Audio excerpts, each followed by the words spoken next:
Steve, Joe, Dylan, Steve. 1, 2, 3, 4. Chomp Chain with a Chomp Chain podcast. Chomp Chain with a Chomp Chain podcast. Chomp Chain with a Chomp Chain podcast. Chomp Chain with a Chomp Chain podcast. Did you press play? Yeah. We're going to Nice. record? Yeah, record. Hello, and welcome to episode 16 of the Chomp Chain podcast. For those who are listening for the first time, I'm your host, Chris, here with your host, Dylan. Hi. Here with your other host, Steve. Hey. And with your also other host, Joe. Howdy. I still think we should have said ultimate host since we're at your Ultimate house. host.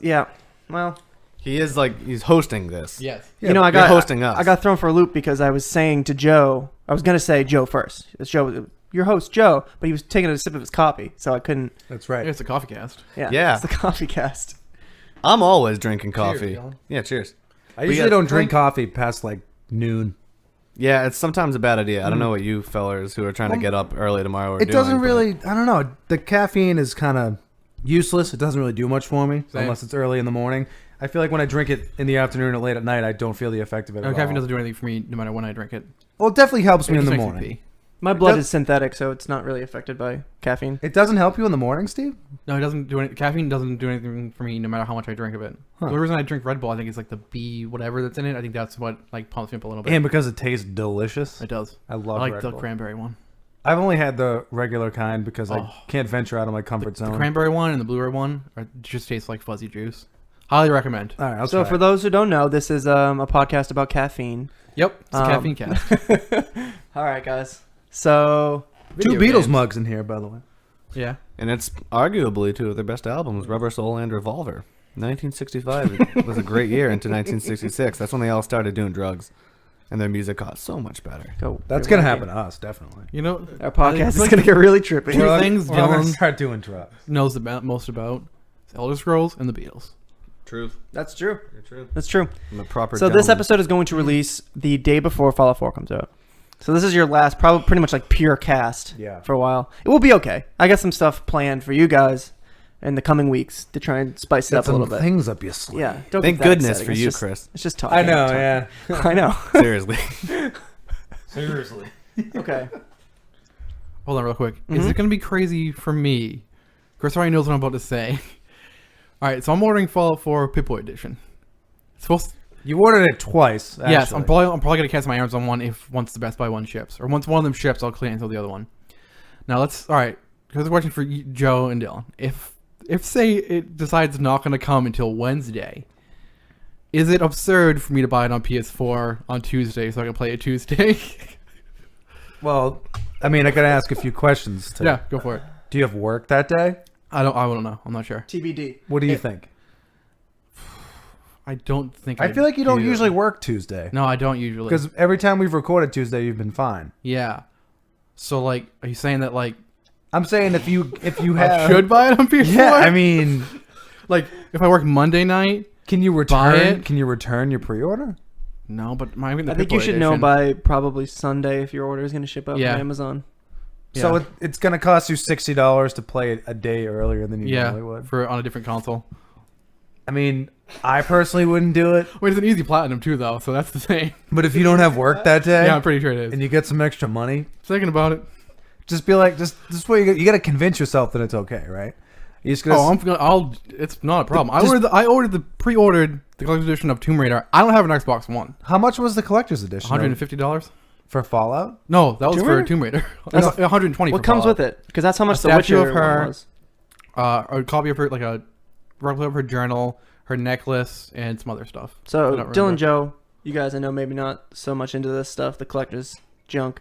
I haven't been for a while now. I'm all about that shit. Yep. I can see how you would. I went through my closet and found like stuff that I had just regretted buying for like the last 2 years and been like, fuck, why'd I get it? Then I found some of it again and I was immediately stoked and I was happy that I Yeah, bought it. I mean, So that's all that matters. it's probably a waste of money, but No, I am what I am. I mean, as long as you're not hurting to pay the bills, which I don't think you are. I have canceled collector's editions in the past to pay bills. Well, then so there- I'm not irrational. then you're about doing it you know? right. But one question, Steve. So you said it was $120? Yes. Okay. So basically, it's just is the Pip-Boy worth $120? That's basically Well, I what mean, you you need get to it for ask the PC for. version too. Oh, Like if I'm gonna, okay. see, I'm not gonna buy it for the PC. I forgot you were buying PC. Yeah, so I'm getting the Pip-Boy edition for PC. So I'm thinking like maybe just get it for PS4. I'll probably end up getting it for PS4. Like, I mean, a year from now anyway. Let's be real. No, it's not worth it. No, it's Like, not. Honestly, not at all. No way. But if you're gonna do it, like, I'm not gonna stop you. We'll see what happens. I think it'll be fun to talk You'll about. find I out. was say, Steve, if I'm at work, At just some go to my point. house, play my copy, just Yeah, but create it's your not- it's character. He doesn't want to either play anyway. your console copy. He can create his character, get all of the sliders down, and then when he gets the game the day after, he can just create his character real quick and just slide right in. No, I don't want to go to your Slide into haunted first ass base. house. Your haunted house, and you're playing on a damn console. Steve and I are the only two playing this game for real. On the PC, Yeah, that's true. the way it was meant to be played. Dylan, when you played on PS4, Yeah, I will be. I'll send you. I'm gonna send you so many messages, being like, "Hey, bud, how's the wasteland going?" Me and Steve are gonna Skype. I think we should Yeah, we can. we should say for the audience, like, we have like an Can you- extra. Can you Skype on PS4? Sorry. No, I don't believe so. No. No, you Um, can't party chat. We have like an extra layer of hype because we're from Boston, where the game I takes was place. gonna. Yeah, Dude, definitely. Lexington, where we're recording this apartment, is in the game. You can discover Lexington. I'm going to your house, Joe. I just want to say, for the record, Steve, I think you're fucking crazy. Yeah, Okay. I know. Moving on. The fact that we're from Boston is gonna make at least our take on it that much more interesting. As far as how, like, I don't know, how accurate the depiction is of the area. It'll be different, but I think there'll be enough flavor in there to be fun. Mm-hmm. Make exploring that much more exciting, because we didn't know, DC when we played Fallout 3. I was at GameStop, which I don't normally go into GameStop, but I was in the shopping mall area where that is. I was like, all right, I'll go in. And I was telling you guys off mic earlier, but the man who works at GameStop who convinced me to buy Fallout 3 in high school was there, and I wanted to tell him.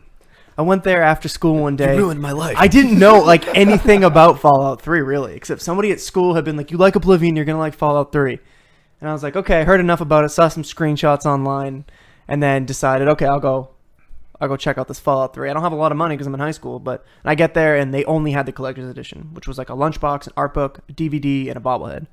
I'm very happy that I have that now, but at the time it was like $80, which is actually kind of a steal. I was gonna say that sounds cheap. Like, yeah. So, but this guy was just like, I was like, I don't know. And he was just like, you should get this game. And he's telling me all about it. And he was like, how good it is. He's like, you won't regret buying it. And I'm like, okay, fine. I'll fork over $80, which is like all the money to my name, when I was 17 or 18. And yeah, and it was totally worth it. And I wanted to tell him, like, you convinced me. You changed my life. I still have that bobblehead on my desk at work. You would have made his day, dude. That guy loves when people come in and talk to him. I should have done it. I was too nervous. I was in front of my girlfriend. She would have been like, whatever, nerd. Called him a nerd. It would have you embarrassed me. No, she would have done that. Did you ever use the lunchbox at lunch? Yeah, I in did. High school. I remember you using it. Which was weird because I was like, I'm a big guy. Like, I had a lot of food to bring to lunch with me. Like, I'm all about snacks. I'm all about bringing my own drinks. It's a nice lunchbox, though. It wasn't very big though. Still, I mean, I remember like literally like putting everything in there and like afraid that the latches would just like snap Break off. off. But straight up bringing my Fallout 3 lunchbox to high school, just in the cafeteria with everybody else, just being like, whatever. About to eat this lunch out of this post-apocalyptic lunchbox. that's awesome. Yeah. That thing was cool, but I don't get why they did a lunchbox. But being in the store, I don't like GameStop. It's kind of annoying to just be in there. But they kept playing the same trailers over and over, which is annoying. But I kept hearing the Fallout 4 music. And I was just like, I'm seeing this guy who sold me Fallout 3 all the years before, and like just those warm fuzzy feelings, rushing back. You should have cried. That would have been cool. No, I know. That would have been really Damn. cool of you. It's not even that hard for me to cry. Just so. break down crying in the middle of GameStop with no explanation. Can you buy PC games at GameStop? Yeah. I honestly didn't even notice. I think that there is a section. There There's a are. huge Wii section. I know. That's just weird. The one in Stoneham, right? Yeah. Yeah, that one's weird. They don't do things right.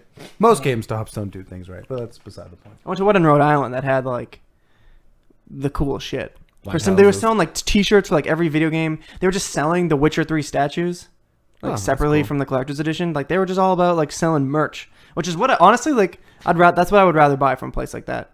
A game store that sells me that kind of stuff, because I don't like buying used games. I understand like if you don't have a lot of money, used games is often the way to go, trading in stuff, but that's not what I like to do.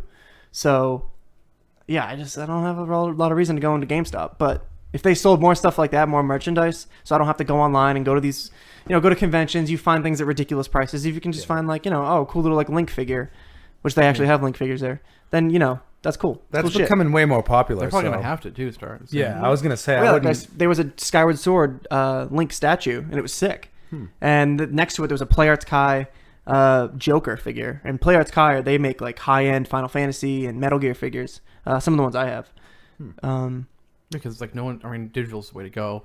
That's probably what Joe likes to think. Even though Joe is only It's not gonna digital happen. for Wii U, It's gonna happen. so you don't even have a fucking opinion. Which is Joe. weird. Well, I don't have any other console. You have a PC. They don't make Exactly. PC games that aren't digital. That's what That's I'm not saying. my fault. No. Joe, what I'm saying is you don't really have an argument against me because you only own one console that's not like.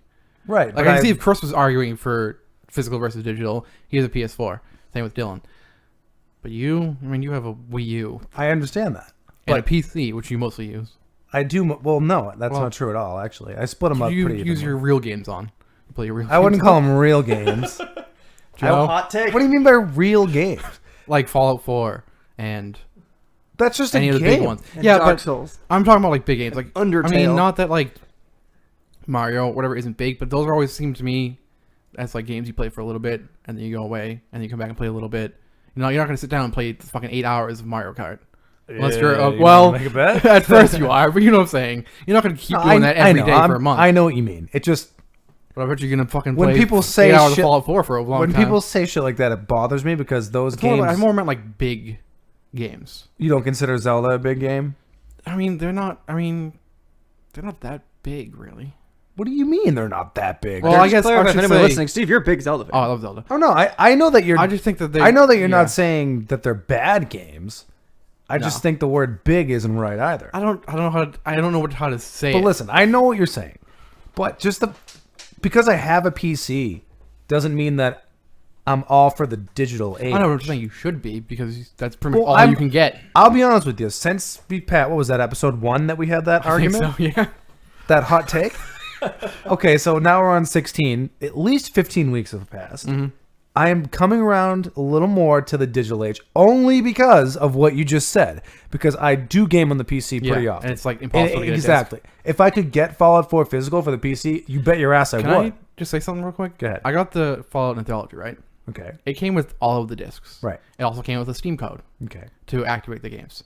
If you just put the Steam code in, you don't need the discs. I know that. So what was the point of them giving the discs? Because people like to collect them. I know, but it was just like either do one or the other. I feel like don't do both. Well, no, because that's why Steam rules, dude. I know, but I mean like when you're Bethesda, like just give them all the discs. I wouldn't mind if they just give me the discs and I there's know, no code but and I I had bet to put them in and download I it. bet Steam had a lot to do with that because they are just like that because they know people are gonna fucking complain and they don't Yeah, want it people was to just complain. weird. But the reason I still like having the physical version is the same reason that I'm still a fan of Nintendo because they're all about the physical version. You wouldn't believe it though because they don't release a lot of games into the wild, Yeah. but they still like the fact that you have to go buy the game and play multiplayer on the couch with somebody and shit like that. And I still think The that's games cool. never go down I'm in alone. price. Yeah. I don't have anybody to play with. That's a good point. But that's the good thing about buying Still bitter about physical, like we said at Ocarina of Time.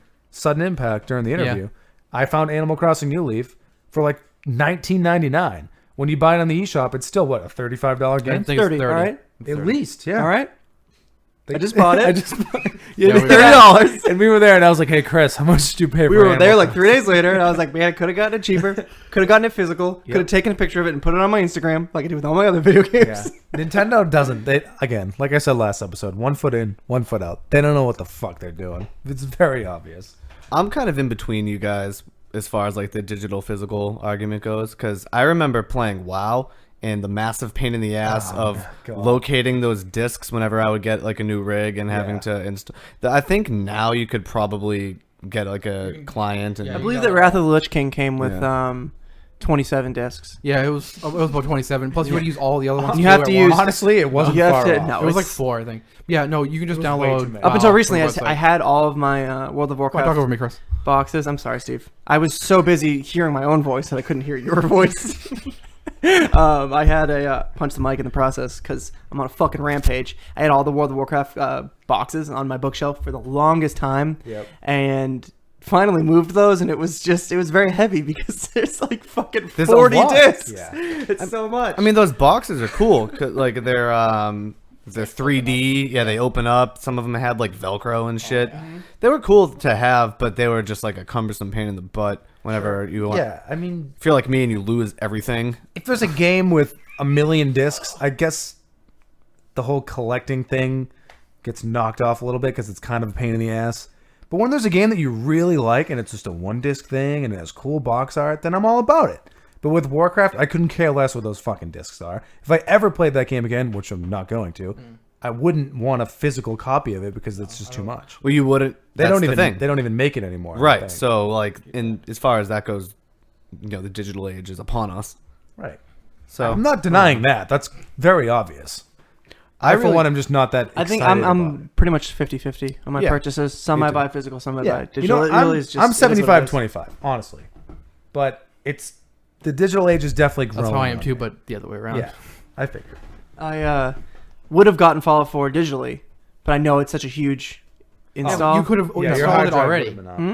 You could have installed it already. No, I know, but yeah, maybe fill up my hard drive. Like I uninstalled The Last of Have a Us new hard drive. remastered It's super easy to Uh, install a new hard drive. because it's like 50 gigs or something like that. Yeah. Fallout has to be. What? And I was thinking like I I don't don't think need that on my hard drive, but next time I go to play it, I'm gonna have to like wait 6 It's hours. only like what, like 20 I'll have to something download gigs it on again. the disc for yeah, Fallout. and then the day one patch comes out, and there's Yeah. another fucking 10. It's gonna fill up at least 40 gigs. Or yeah, 30 I gigs, think rather. you Sorry. need. I think what their requirements say at least 30, Yeah, a minimum of 30 or something like that. and then DLC and then all that. yeah, the it's, season pass. Is it's come gonna out. take up a lot of shit. Which I'll How probably big buy is the hard drive eventually. in PS4? 500 gigs. I have a 2 terabyte though, because I replaced it myself. Is it Which- external? No, it's obviously? internal. Oh, really? You get a laptop hard drive, and you Huh. just pop it. It's super easy. Took me like 10 minutes. That's cool. You I just didn't know pop that. it open, I figured it would unscrew be it. external because I Nope. know you can do it on. Yeah, so I have like 1.5 terabytes left, Oh, that Of rules. RAM. That's cool. and that's with a shit ton of every game I've like almost. I don't download all of the PS Plus games now, but I have like and you a shit ton can. of discs. You Yeah, can just add them to your library, which is awesome. yeah. And then what? And you don't even have And to then download. download You, just whenever click, you you can want. click Oh, okay. download or add to library. that's actually So it's just there. So when you, Yeah. because you might forget, Yeah. you know, But you see them and you're like, oh, I'll because play it used to be like press download and then cancel the download Now, on can like you- PS3, which is annoying. So Let's say like you're at work or something, and somebody's like, "Oh, did you see this new game on PS Plus or whatever the fuck Mhm. it's called?" Can you go on like? There's a PS. Is there an There's app an or app, something yes, there is. you can log And in, you can buy stuff download on it the app. through the cloud or whatever? if it's in rest mode, can you? I don't. I think you actually can. know. I don't remember how it works. I know that I don't think you can. Yeah, like the system has to be on. I or think you have to something? be in the same building to do it. Ah. Unfortunately. Same Wi-Fi. Yeah. Right. For that, I know for if you have a Vita, you can be on any Wi-Fi and play your Mhm. PS4. As long as, really? as long as You both can things play are it? connected Yeah, to Wi-Fi. That's what yeah. you. Yeah, Destiny and Fallout. You can play Fallout 4. You'll be able to play on your Vita if you have your PS4 on. See, So I like thought Chris it, could take his Vita to work and play Fallout 4. right, which is fucking. And if you don't, you're a fool. Yeah. But we don't I have thought. Wi-Fi anymore. Oh no! Those fucking Nazis, Yeah, dude. they took it from us. You had it anyway. I had it. They took it from us. Did you get it like? Yeah, somebody was just like, "Oh, here's the Legit? password," Oh wow. and I was like, "Oh, all right. Now I don't have to use my data when I listen to podcasts." Yeah. And now there's like an email about it every day because there's been like an overwhelming like flood of complaints, and HR just keeps being like, "Well, no, it's for the security of the company." I'm like, "No, Yeah, right. it's people Well, just on Netflix." I mean, it kind of is. People are I know, using totally- a shitload of bandwidth. I totally get it. I totally get it. Yeah, and if someone knows what they're doing, they can get information that they shouldn't have access to. Right, But- and if you can hack into that Wi-Fi, you can now have Yeah. remote access to every device Yeah, connected to exactly. it in the room. It's really for your own right. good. Unrelated, but back to what Steve annoying. kind of was just talking about. He texted me and he was like, "I bet Jess is better at Persona 4 than you," whatever you said. Yeah. And I'm sitting there like playing my DS, and I just like look over at Jess, and she's playing Persona. I'm like, "How does Steve know?" Like it took me a second to realize. I was like, she's on my Vita, like that's hooked up to my PSN account. Like he can Yeah, see I that saw I'm on playing. That's how I knew. That's how I know who's using the Vita. If it's Persona 4 Golden, it's Jess. If it's Persona 4 Dancing All Night, it's Chris. She beat it, by the way. She beat Persona 4. That's good. That rules. She was not happy with her ending though, because she didn't max out her social link with Marie. So sorry, all you punched you, noobs out Dylan. there, max out your social links. One more thing about the whole hard drive digital shit. With the Wii U, what's so frustrating is that they don't, like I said before, they don't release a lot of games physically to like GameStop or Best Buy. Yeah. And they're kind of trying to push the digital age on us as well. How big is that hard drive though? 30 gigabytes. What? Or 32 it might be. And Get that's out here. that I have the deluxe console. Get that. Can you It's like like, get it's external? like maybe Yes. twice my phone. You can. I know, dude. That's how much my phone. You has. can use an external hard drive, but it's just the fact that they're pushing digital I guess on their you. games are smaller, Not, right? you'd be surprised, man. I mean, they're not They as have big. to be. Like you said, there are smaller games, like Yeah. literally, but Because you don't They're really have big. one That's- game. I know and then that. get That- rid of it. yeah, and right. then Put I another mean, game on. I think the biggest game I have on there is probably, I don't know, maybe Wind Waker HD or Mario 3D World. It's got to be one of them. But I've already gotten notifications many times that are like, yeah, your hard drive's almost full. And I'm like, I have fucking 3 games on this thing. Maybe the NX will have a bigger hard drive. It better have a bigger hard drive. I mean, I 60 don't think gigs. it will. Yeah, Yeah. they'll double it for you. It's 64. like, that's just, it's such a load of and shit. then like the you know? advertisement will say like double the Wii U's hard drive, and everybody Right. will be like, "Fuck yeah!" And Yeah, then they'll 'cause go no into, one knows. "Wait, what? 60 gigs? Yeah, it's, see, if they're going to go in, 50 with all the stuff that comes preloaded." they Yeah. need to give you fucking a little bit more room to be digital. If you don't have it, it can become a nightmare. It's just so annoying having to uninstall things and put it back on and whatever. But in your case, you're doing it right, Steve. I wish I had a fucking terabyte Look at hard him. drive. Look at him. I wish I had a terabyte. Everybody look at 2 Steve right terabyte now. on my PC. Listeners at home, look You at know? Steve right I now. only have 1 terabyte. He knows what One. he's doing. He knows what he's about. I have 1 terabyte and it's not solid state because those are mad. Yeah, that's what I have too. What do you I'm have? probably- Do you have a I'm probably- solid state? I do. That's just like my operating system's just on that. How many gigs? It was tiny because I got it like in a bundle, so I didn't Oh, pick out okay. how much. But it Dude, just, if you can get like 120 to 150 ones for like yeah, I think under I have, $100. Yeah, but it's fine because I just It play it. makes gaming a lot better, dude. Probably does. Yeah. Yeah. Sorry, Dylan, for just like Yeah, pulling it doing away it. for the PC talk. No, Dylan, you're excluded from this. I know. What a bunch of news. Chris, you too. Get out of the room. Yeah. Dylan, no. It's Don't now take the mic from me, The Dylan. Chomp Chain PC Cast. Hey, I was playing PC games while you guys were in diapers. It's okay? true. Dylan's always been a PC guy. I was Yeah. until I made the adult decision to not spend $1,000 on another rig. See, it is expensive, but there is no arguing that this console generation is the fucking worst one we've seen in a long time, and the PC is way better than these consoles. I'm happy with my dare games. you. No, I'm not saying you're not. All I'm saying is right now, if anyone is listening Yeah, to I think they this, set the cap too low. absolutely. You know. If anyone, well, they There's so it's- much more room to grow for the PC market. I think they did it because they want reasonable prices, which is smart because people aren't going to want to spend a I don't shitload of money. But last thing here, because I know you want to move on. That's cool. No, I'm just holding my notes because I know, no, I I've think never you had should. physical notes before. I'm holding on to them. I had them on the floor, and I felt too like mysterious and weird, like an item you pick up in a game. It's just this folded piece of paper on the floor. No, I'm just holding on to it. PC gaming right now, the gap between PC and console gaming right now is so much bigger than it's been in a very, very, very long time. And parts are actually becoming a lot more affordable. So if people are thinking about doing it, and you have the money to spend a little bit, and you want to just fucking do it because it's 1,000 times better. That's all I'm gonna say. It is, but I don't know. I don't really have much to say about that. But an anecdote, just real quick, going back to the digital and physical thing.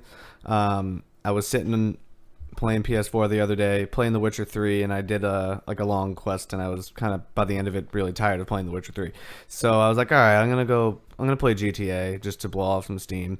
I went over to my GTA tile, clicked it, and said, you have to insert the disc. And I looked over across my room to where the disc was, and back at the screen, and then back at the game, and then back at the screen. And I didn't get up, and then I played Phantom Pain instead, just because I didn't want to go put the disc in. I've done that. So, Awful. I did it like 3 times in the last so week. do with that information what you will. I just like, well, there's already a game in here. I'll just play that. Exactly. Oh no. It's so lazy. Well, plus you're like me, Dylan. Like you have your console in your bedroom, so you're just on your Right. bed. Exactly. It's different when you're on a couch in a chair. You just stand right up, and I'm like, I'm laying down. Nah, like, you're right. I'm That's comfortable. true. I There was- haven't gamed in I my don't have a bedroom in while. couch, so Yeah. There were more than like 2 steps involved, and so I was like, fuck it. Fuck that. It's like when you go to a I'd website. rather set myself on fire. Honestly, like if I could reach a lighter quicker than I can reach the game. It's like if Radiohead decided they were going to release their new album, and I had to click like 3 different links to get to it. You gotta I take probably- a survey. I probably wouldn't. Yeah. I love Radiohead, but still, anything more than 2 steps, I'm not doing it.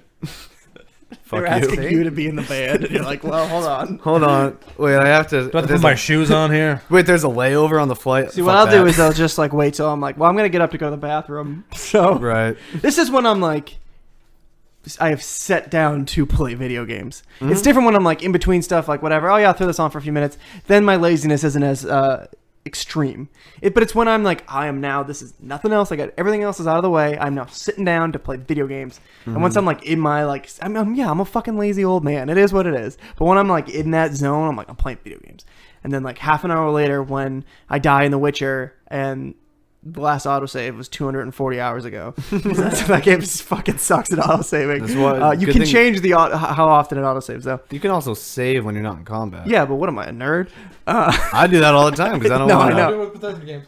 I know. Steve, you just look at like me and Steve's Oblivion save files, and I'd be like, at the very end of it all, I was at like 300 and something, and Steve was at like 2,900. Honestly, I think my like last Oblivion save for that one character is like 1,400. That's so many saves. But I bet he never had to fucking retread ground. I mean, 'Cause that's the worst thing in the world in a video game is having to do something over again. oh, of course. There'd be some times where, like I said to Steve earlier, like I died in The Witcher, and so I put it on Death March, the highest difficulty, and for quite a while I was actually doing okay. I'm on New Game Plus, so I have all my gear and crap like that. Makes it easier. But and it was like an awesome challenge, and then there was a couple times where I just like died randomly, and the autosave was a super long time ago. I was just like, nah, fuck it. And then when Steve was over my house earlier, I was playing The Witcher a little bit, and then I died, and I was like, well, looks like I'm not playing this game for a Yeah. couple months. Like, that's just it now. My threshold is just way lower, so. The You also just snap the disc and then just Yeah, throw it over snap the your shoulder. disc, and I fucking took my Geralt statue that I pined over for months, I just threw it out the window.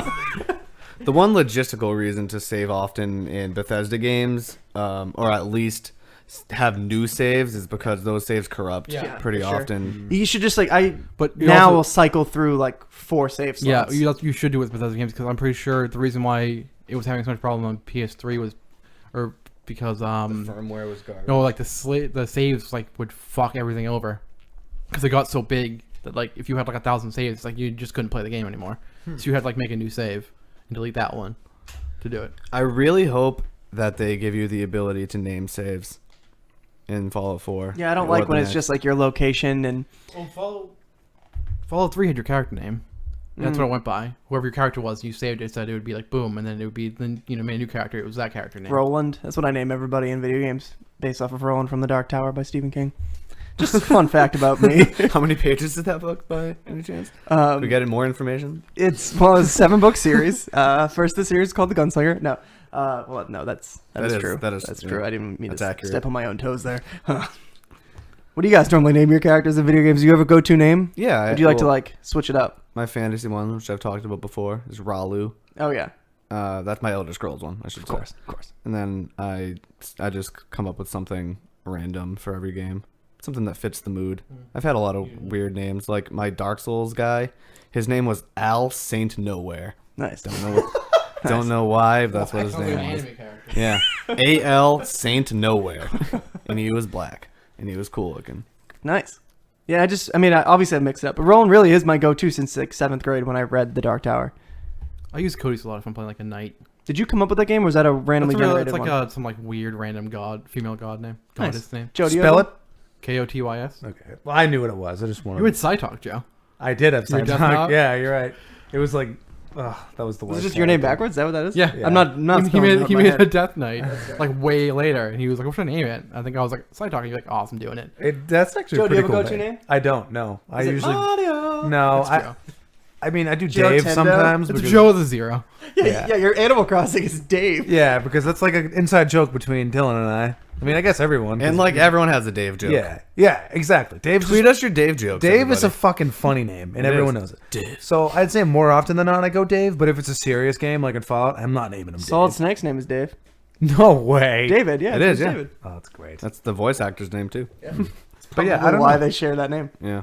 I had My Warcraft name was Balrog, and that's one of my favorite names. Mhm. But I feel like I can't duplicate that. He's just his own guy. You gotta have the right name for the right setting. Exactly. Exactly, yeah. And Dave is not the right setting. Like Dark Souls, name for Bloodborne, the you gotta go world. something weird and gothic. Yeah. Right. You know, Right. Elder Scrolls, high fantasy. Yeah. And Dave then doesn't fit that. Fallout, maybe a little bit dirtier, a normal. little more grounded. You know, Yeah. Fallout. I always and Elder William. I'm Scrolls. naming my guy William. I always have first and last names. William Davidson. See, Billy Dave. Billy Dave. Yeah. Oh, Billy Dave. They got Billy David here from Lexington. You gotta be careful with Fallout 4 though, because you want to pick one that they have voiced, so people can do a claim Yeah, by so your I name. can't name him like Fuck Stick or anything like Well, that. you probably can. What is it? Fuckface is the name that it'll register. I'm sure Stick will register. I'm naming him Do you think Fuck Stick. full Christopher is? Yes, I mean I don't know, maybe. would hope It's the longest name in the English language. I'll go with What that. about Bartholomew. Bartholomew? They're both 11 letters. They're matched. What if you throw an extra E on Bartholomew at the end there? Bartholomew. I'll add an extra R at the end of my name. Christopher. All right, guys. Hokely dokely. All right, So, let's get to the meat of this. You know what I've sandwich. always wanted to know, Joe. Yeah. What do you think about video games? Great, is this Joe. a What do real- you think about it now? Honestly, fucking hate him. Fucking him. What is it? Are you We guys goes on this playing goddamn anything podcast. new this week?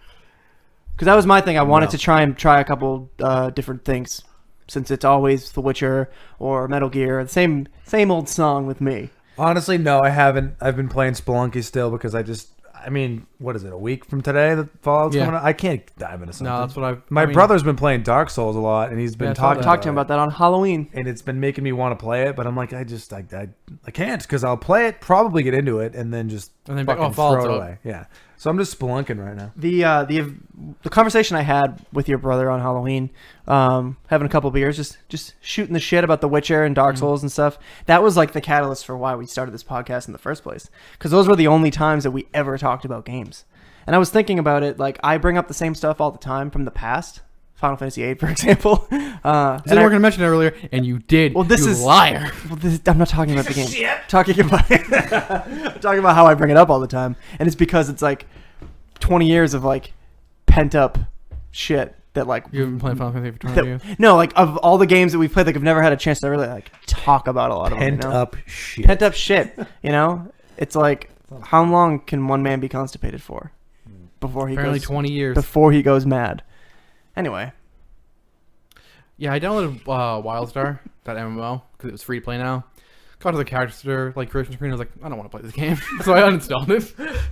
That reminds me of the best Anthony Tease story. Anthony Tease is a friend of ours who is just a bit neurotic, and he downloaded League of Legends, waited like hours for it to get finished on his laptop, just kind of like waiting around, killing time.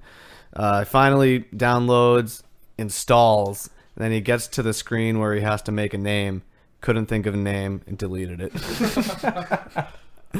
But I haven't been playing anything new, but my girlfriend's been playing Pokemon Yellow on a Game Boy Color. What?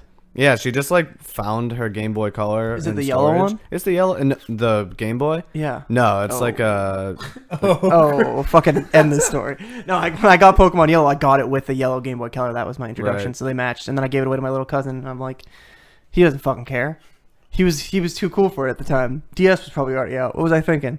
Yeah. Anyway, sorry. Go ahead. No, I mean I haven't played those games in forever, Mm-hmm. and I think the last one I attempted to play was the first generation on the DS. Pearl. Yeah, probably. Yeah, I have your copy. the one with Bidoof. because you didn't even want it back. I was like, yeah, take it. Fuck Bidoof. Not that they're bad. I just didn't really.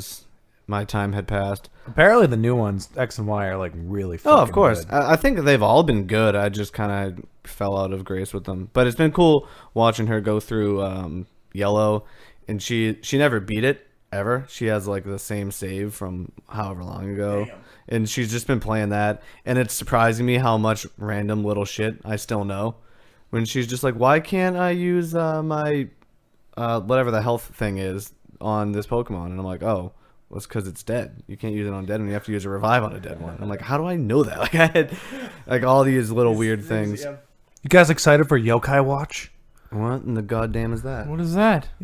Steve, you don't know what Yokai I know Watch what is? Yokai Chris, is. I don't know what Yokai Watch is. It's like the biggest thing in Thing in Japan right now. Japan, It's the new yeah. Pokemon, basically. Taking over, homie. And it's Is coming out Yokai here. Or the Japanese spirits. like I don't know monsters? that, but I know it's huge in Japan right now. And it's coming out here in Yeah, they're releasing the anime. a couple weeks. And the game's coming out. Yeah, it's yeah, like, dude, it's gonna be huge. Mark my words. People are gonna fucking love it here. It's the thing. Is Like it I heard on it's some just other. like Pokemon with different monsters. Yeah, Yeah, basically. it's just like a. So, What it looks like to me, Digimon is completely different. it Dylan. looks super goofy, Nothing like like Pokemon. way goofier than Pokemon. Believe it or What not. is it for? I'm pretty DS? sure it's 3DS. Alright. So But there's a I card heard it game described too. as like little kids in Japan, like they don't they don't like Pokemon because like, oh, the old people like that. Yeah, it's probably Like my big sister likes that. My dad likes Pokemon because that's the generation. We're all grown up now. It was notes. I lost my notes. It's fine. I'll leave them there. And so like the kids, like they don't want to fucking play the games that their parents are playing. That's not cool. It's like listening to the same music your parents listen to, which is kind of cool. Well, plenty of people do it, but like, you know, there's that rebellious stage. So there's this rebellious stage where now parents are playing video games, so kids want their own shit. And Yokai watches that answer. Yeah. I'm not interested at all. I just figured I'd ask you guys. Seems cool. I'll take a peek at it when the reviews come Yeah, out. I mean, if you buy it, I'll buy it. We're getting to that. This is gonna progress. I just bought a game on 3DS for $8, based on CJ talking about it on Other Humanities. Him and Patty Stardust. You know, we talk about them every episode. Those guys. Those wonderful fellows. He's talking about a game called Attack of the Friday Monsters.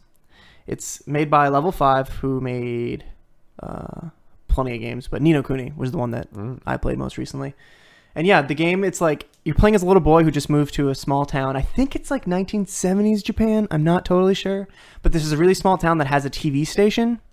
And it's Friday when all of the monster shows air on TV. What's Godzilla? What are they called? The monsters. Kaiju. There we go. Yes, it was brain fart. Anyway, yeah, so all the kaiju like shows that come on and like the superheroes that fight them, I know they all have special names, and CJ knows all of it because listening to him talk was fucking mesmerizing. But yeah, you're just a kid who lives in a town with a TV station, and every Friday they're like, oh yeah, watch out for the monsters, because the actual gigantic monsters like come to the town and fight, and like they're really dangerous. That would suck. Yeah, but like imagine that. But I think it's like, I don't know if I'm not very far in the game, but it's got something to do with the fact that they're on TV, or like, I don't know. I think it has a lot to do with the power of imagination. But right now, I've just been like running around town, like hanging out with the other kids, and just like, you know, exploring the town, learning stuff about it, and getting introduced to the gameplay elements, which is they're very minimal. I think it's an indie game. I'm not really sure. I was gonna talk about it next week when I actually played more of the game, but I won't because I'll fucking play Fallout 4. But yeah, I did little things like I was collecting little like they're called glibs, or little like tokens. You get enough tokens of like one type, and it creates a card, and then you're playing a card game with these other kids, and like by playing this game with other kids, you like solve puzzles and stuff, and it seems very charming, very interesting. So that's one new game I played, and it was on 3DS. And you said, "You okay? Watch." We're talking about little kids. My brain went there. Interesting. Yeah. Quick note. Next week, when do you think we're gonna record? We should probably take a couple of days. I was gonna say follow, we maybe shouldn't. Thursday. We shouldn't record Tuesday or Wednesday. Yeah. Thursday the latest. Crazy? Of course, we're not gonna do that. Yeah. Well, I don't know. Anyway, we'll talk about that after the episode. Yeah, I don't know. I figured we could just talk about it now. We're all here. No. Well, if I get it for PS4, then I can just be playing it here, so it doesn't matter. True. Oh, true. Yeah. True. All right, moving on. Sorry. You want to dive into the old? Or do you want to talk about Life is Strange? I want to talk first? about Life is Strange. Ooh. Life is strange. Because I finally got around to playing it. All 5 episodes were out. I said I was going to do it when they were all out. Punching played the all of mic. them? No, you only play one. I played He's episode not an 1. animal. So actually, I started Super Time Force Ultra, which was a free game on PS Plus. Yeah. Shuei Yoshida's in that game. Yeah, Shuhei As a Yoshida, playable president of character. Sony. Yeah, I started the game and like, I didn't get past the opening screen because there's a doctor. He's like a mad scientist, and he creates a time machine, and the doctor has an eye patch, and then his future self comes in, and he's like, "Oh, I'm here to like fix shit because the future got all messed up."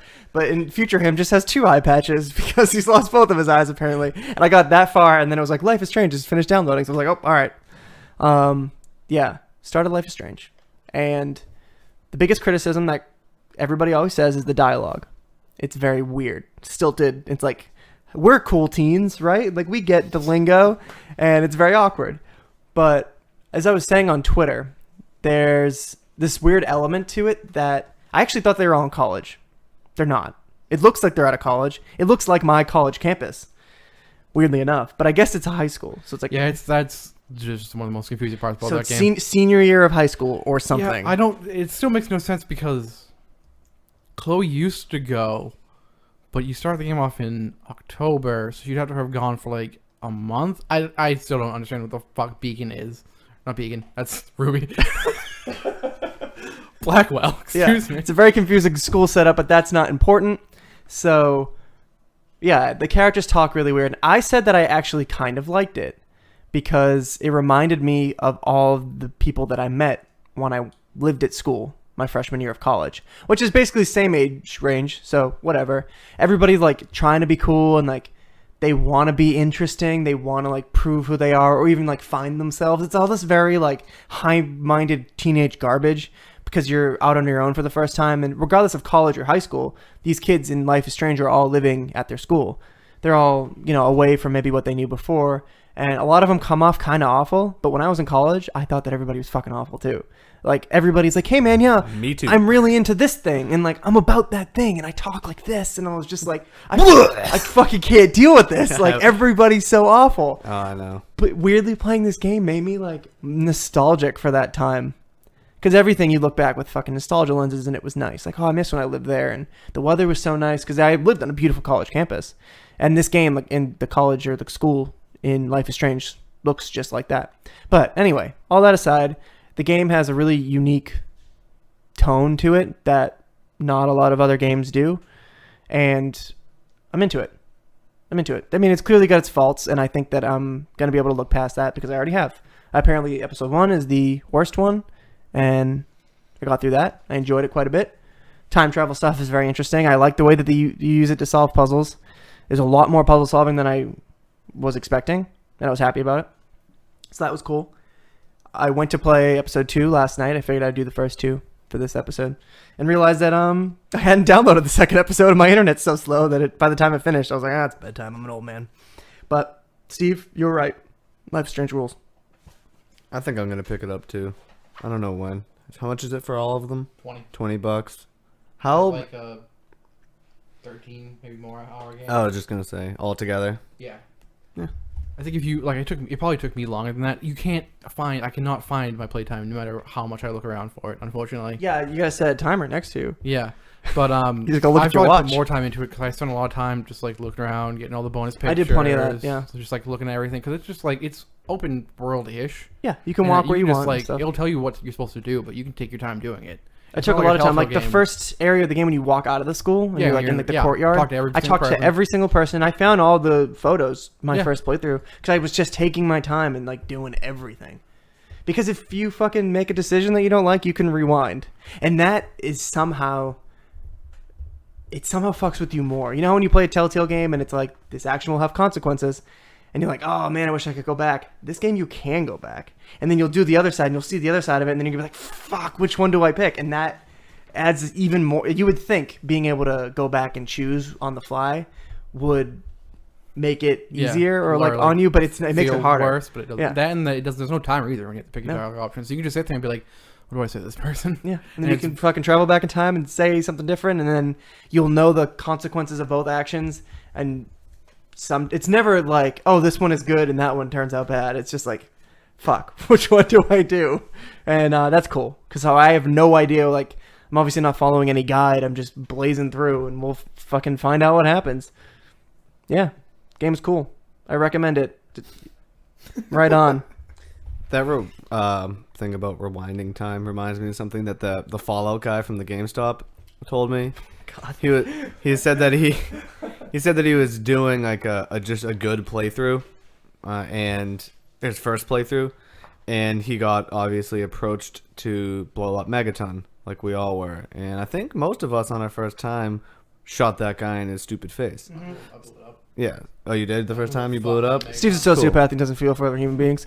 It was actually because I hated Moira, and she doesn't fucking die when you blow up Megaton. I know, that's like the She's a cosmic quest joke. giver, right? Yeah. She's Yeah, an ugly but quest giver. She turns into a ghoul. She's weird looking. She's better as a ghoul. Yeah, everyone is. But this guy was going through a good playthrough, but he saved, went through with blowing up Megaton just to see what it looked like. Did that entire like chain of events, saw it, and then was like, all right, and then reloaded his save from before, and then just never did it. Like, kept Megaton. So I thought that was an interesting way to approach those games. He referred to it as scratching an itch. Yeah, that makes sense. I always wanted to do that with that dragon in Skyrim, the good one. Parthenax. Because at the very end, you can be like, dude, I'm a blade. Like, this is my job. I got to take you down. But, like, why would you? I'm sure plenty of people have. But why would you? Well, he's a dragon. It's not a real question, I guess. He's a nice It is a dragon. real question. Yeah. It's for me. It is at least. Did you do it? Have I? No, never. But I let him live. Because he was helpful. because I've always played as the Dragonborn. I think if I went through a playthrough as a character, Someone more hardcore, like to a certain kind of code. no, something? just not. Because some you can play it without ever really taking part in the main quest. Yeah. And you don't start with shouts. So if you don't want to be the Dragonborn in a certain playthrough, you can do that, and I think that would make more sense because dragons, just in general, are like You won't fight any dragons though. huh? You won't fight any dragons. You could go up there and then fight I'm saying You Parthenax. won't find any other dragons. No, you won't. But if you wanted to RP that you learned the location of this dragon, you could go up there and kill him. It would make a little bit more sense. But yeah. I just like that I like his voice. It's velvety. What does it sound like? I don't know. Do your best I'm not gonna impression. try. Isn't it the guy who did? When we talk about this, Chris, didn't you tell us who it was? Yeah, last episode he The did. same guy who voices Mario. Yeah. Yeah, Yeah. Yeah, Mario. Oh. It's just Mario. Mario. Yeah, what do you Through think Mario. he's doing while fucking Luigi's taking care of shop? Dude, yeah, he has got to make. Dressing up like a dragon. Mario's trying to make some side bills. So he can buy some more mushrooms. Recession, man. Mm-hmm. Yeah. It's tough for a blue collar guy like Because Yeah. when they were down their luck, running out of money, and Luigi was like, Mario, I know what I'll do. That's not what he sounds like. Oh no. He was like, I know what I'll do. I'll go hunt ghosts for profit. Mario was like, you fucking kidding me? It's not even real. You gonna fucking hunt ghosts for profit? And Peach was like, Idiot. "Hey, boys will be boys, right? Hey." Mario was like, I can't deal with the both of you. I'm gonna go get a real job, and he became a voice actor. I decided For next dragons. year on Halloween I'm going to be Wario. Why? I don't know. I just thought of it like I was super drunk when I went to bed on Halloween, like wasted. You Yeah, know, I was- when you're just like laying in bed and you're shit faced and you start thinking about the most random things. I'm laying there and I'm just like, I'm gonna be Wario for Halloween next year. I think I said it out loud actually, and then I fell asleep. And then I just That was Bob from Bob's Burgers. Bob.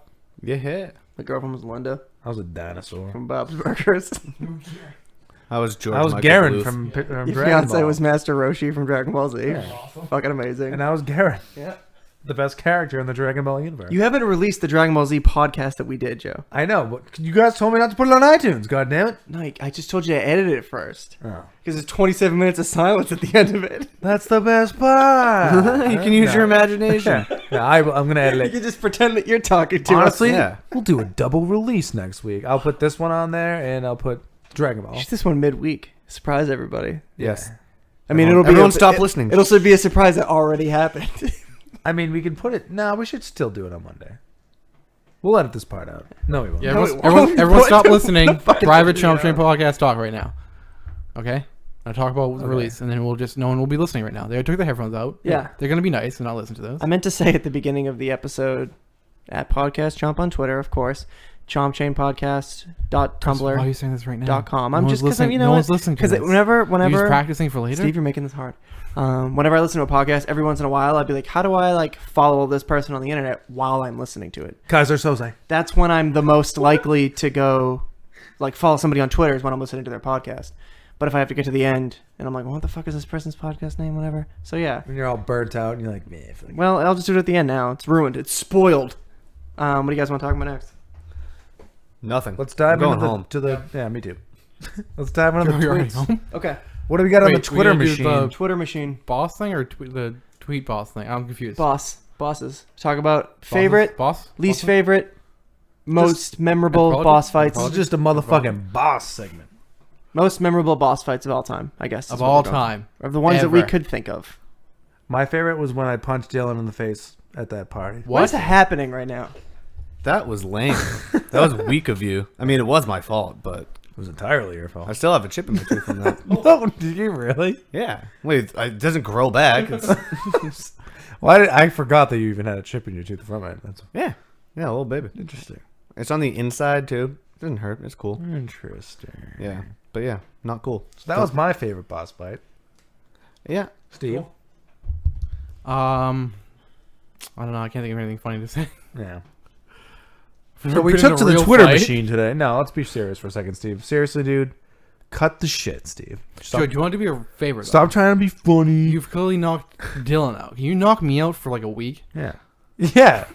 And then I'll put you in my freezer, Yeah, just clonk me. Or every time I wake up, just hit me again. and I'll just let you Put me on defrost on my counter, and then I'll come Yeah, home make from sure work. wake me up on Wednesday though, so that way I'll be positive that Fallout's there. Okay. Well, you can't, because you can't even play it on Tuesday. So. No, wait, why not?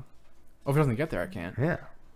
Wait, so this might not even be happening. Didn't we Oh, I don't know already for a talk fact, about no. this on this episode? Yes, we did We did. earlier. Why are we doing this Did again? you say, wait, you said Let's you know move for to a Twitter. fact. Can I we move don't to know Twitter? for a fact. I'm not sure if it's going to. So this is still This is a hypothetical situation. I didn't even Joe. realize that at first. No, you shouldn't buy it. Moving on. Twitter. Am I having still? Memorable boss fights. Yes. Are we doing I At didn't Gav Weir on Hold on a Twitter. second. I didn't think of any least favorite ones. It's fine. I You didn't spun it on us either. afterwards. I didn't and either. I'm not prepared now, Chris. All right, Thanks. at Gav Weir on Twitter. He said, recent one for me is Vicar Amelia in Bloodborne. Incredible fight and the screams and weird noises she makes elevated. Hell yeah.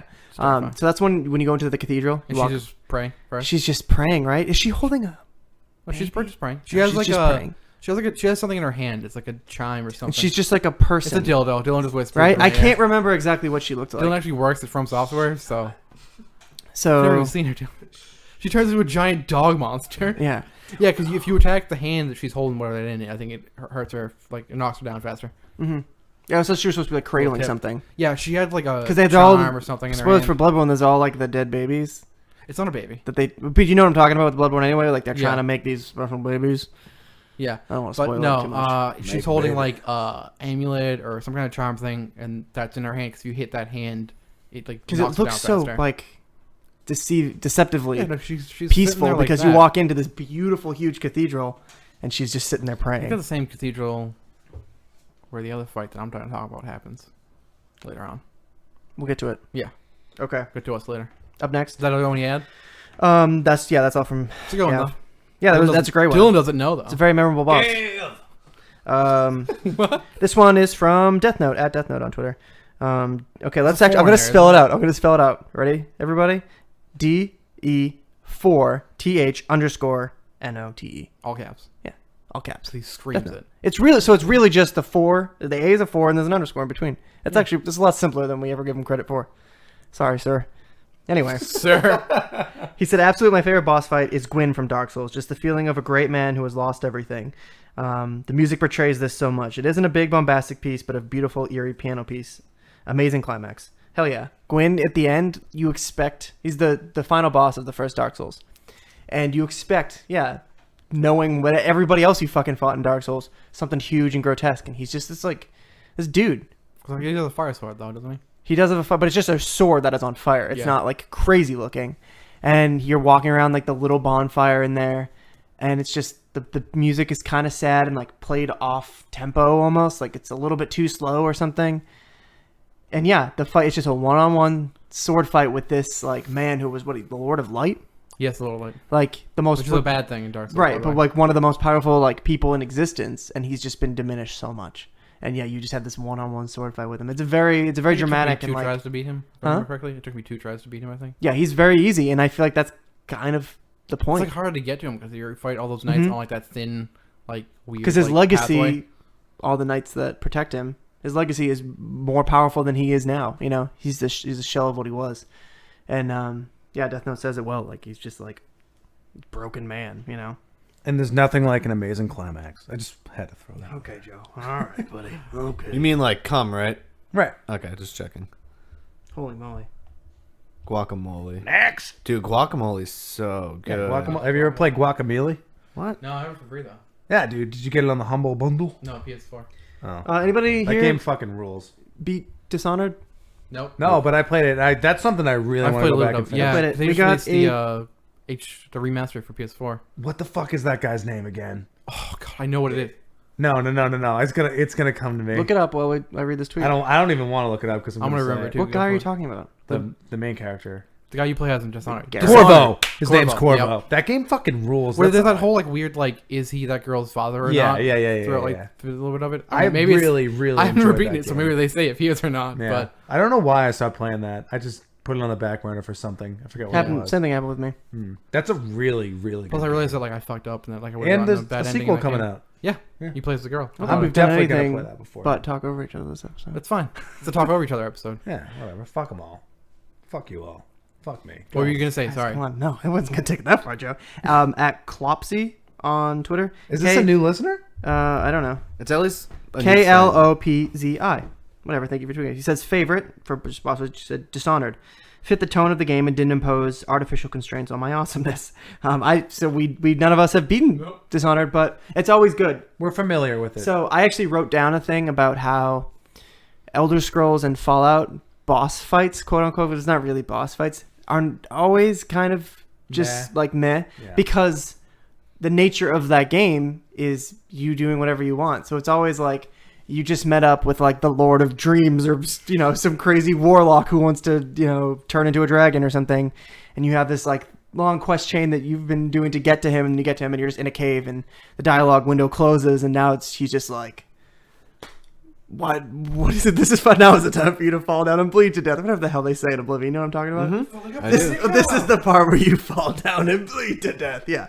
They just suddenly just like spew out one of their lines and they hit you with a lightning bolt and you're just like running around the cave, like hiding behind crap, like using potion. Like it's just a mess. Like those battles are never epic, unfortunately. They are what they are. You know, they're just part of. They're just scaled up. Yeah, it's just a enemies. higher level enemy. Yeah. So it's good to know that, like, you know, Dishonored, also made by Bethesda, it allows you to like do a boss fight the way you should do it and not fucking you over. And then he or she also said all of the boss fights in Demon Souls and Dark Souls. I think that's going to be a running theme. Demon Souls, Dark Souls 2, and Bloodborne, all the phenomenal bosses. That's what they're known for. None of us even play Demon Souls. Well, I'm just gonna You go can't with what say the that. internet says. And then one last one from Klopsy was worst boss fights. Anything from the Final Fantasy 13 series. I'm getting too old for bosses that just won't die. And it hadn't occurred to me until I read that, and I was like, oh yeah, there's the whole paradigm shifting thing where you're like, you have 3 attackers and then you switch and you have like a healer in your group. Like you're just constantly switching classes with the characters themselves.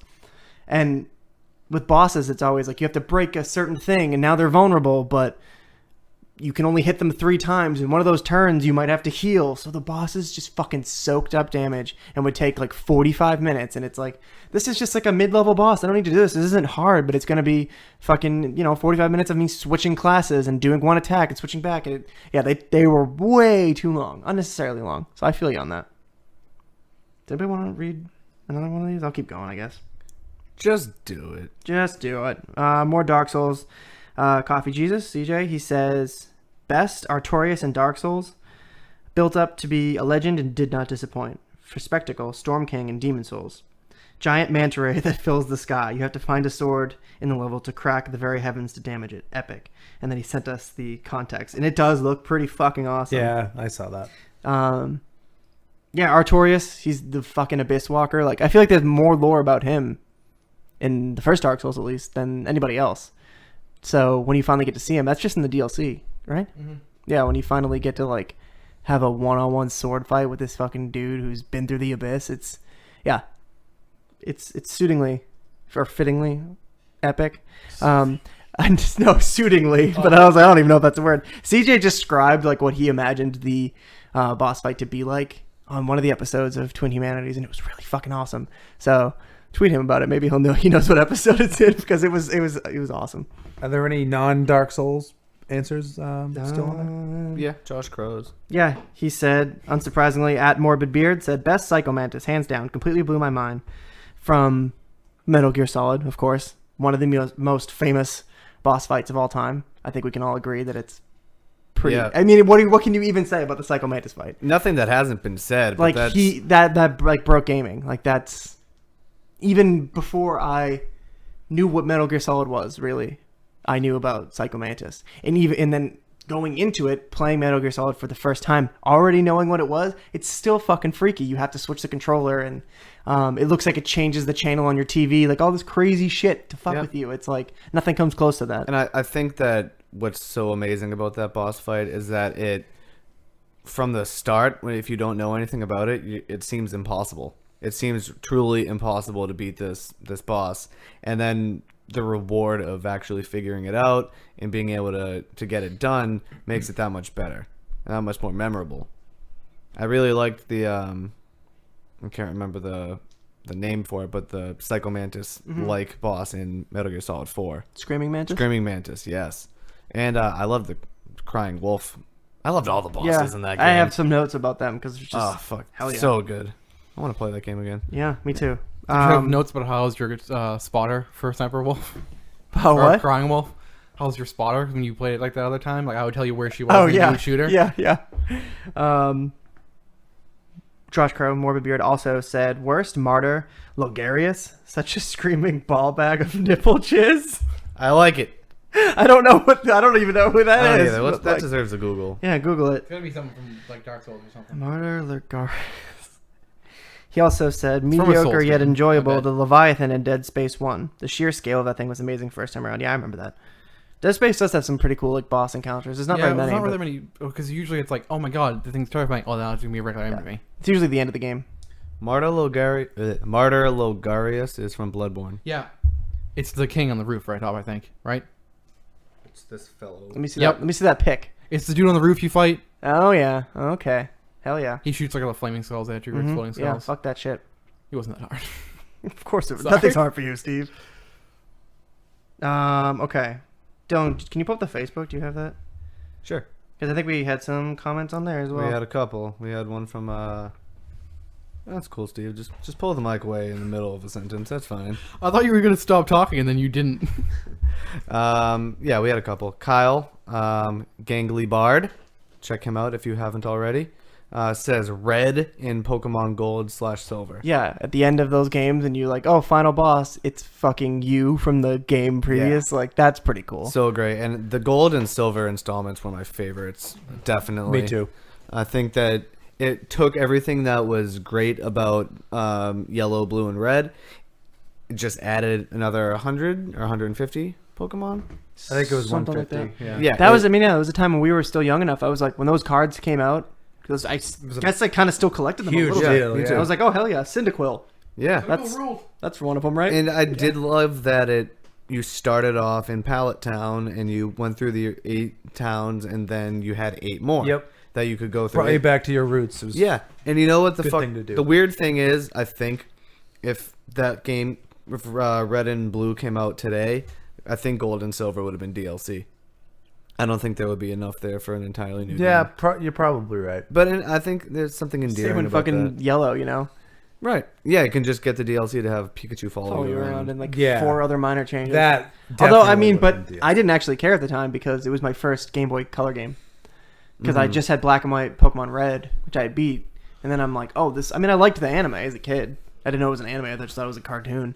Yeah. But yeah, I liked having Pikachu follow me around. I'm not even the biggest Pikachu fan. I just thought it was cool to like see like a Pokemon following me. Yeah. Yeah, they really nailed it. And it was with in that. color, so I was like, whatever. I named my character Squall. Yeah, I know. Steve's shaking his head at me, everybody. So we had one more comment on it from Gilliam Waxon, my roommate. He says, death in most Castlevanias. Very fair. The green guy in Gunstar Heroes who has the train level. I never played Gunstar Heroes, but take your word for it. Every boss in Splatterhouse. You guys ever play Splatterhouse? I have not. No, me neither. Okay. And those kings. I'm not in, surprised either. Those kings in Dark Souls. Not sure. And then the first, yeah, one where you're, like, when in you the go into big the black abyss and you area? have to fight all those Yeah. the kings. The best way to take out those kings is Just to to wail on them. yeah, I put on my heaviest armor, put on my strongest sword with 2 hands, and then just fucking wail on them, kill them before they can spawn and overpower you. Just kill them as fast as you possibly can. Soak up as much damage as you can. Just kill them. He says, those are all least favorites, by the way, but The I do feel kings, yeah. special for beating them. So I everything you imagine it said. means the kings. I think he means all of them. No, Oh. yeah, all Oh. of the things he just Oh. said are all his Oh. least favorite. Like, I can see what he's saying, though, because, like, there's, like, that massive level of frustration you get, and then the release when you finally beat something, looking back on it, you can So yeah, see I was trying to fondly. think of those examples. Stuff like that frustrated me to no end, and then I beat it. I don't fucking remember any of them. I just remember the ones that I thought was cool, like were cool. You know, Yeah. it was this question was a lot harder than I was expecting it to be.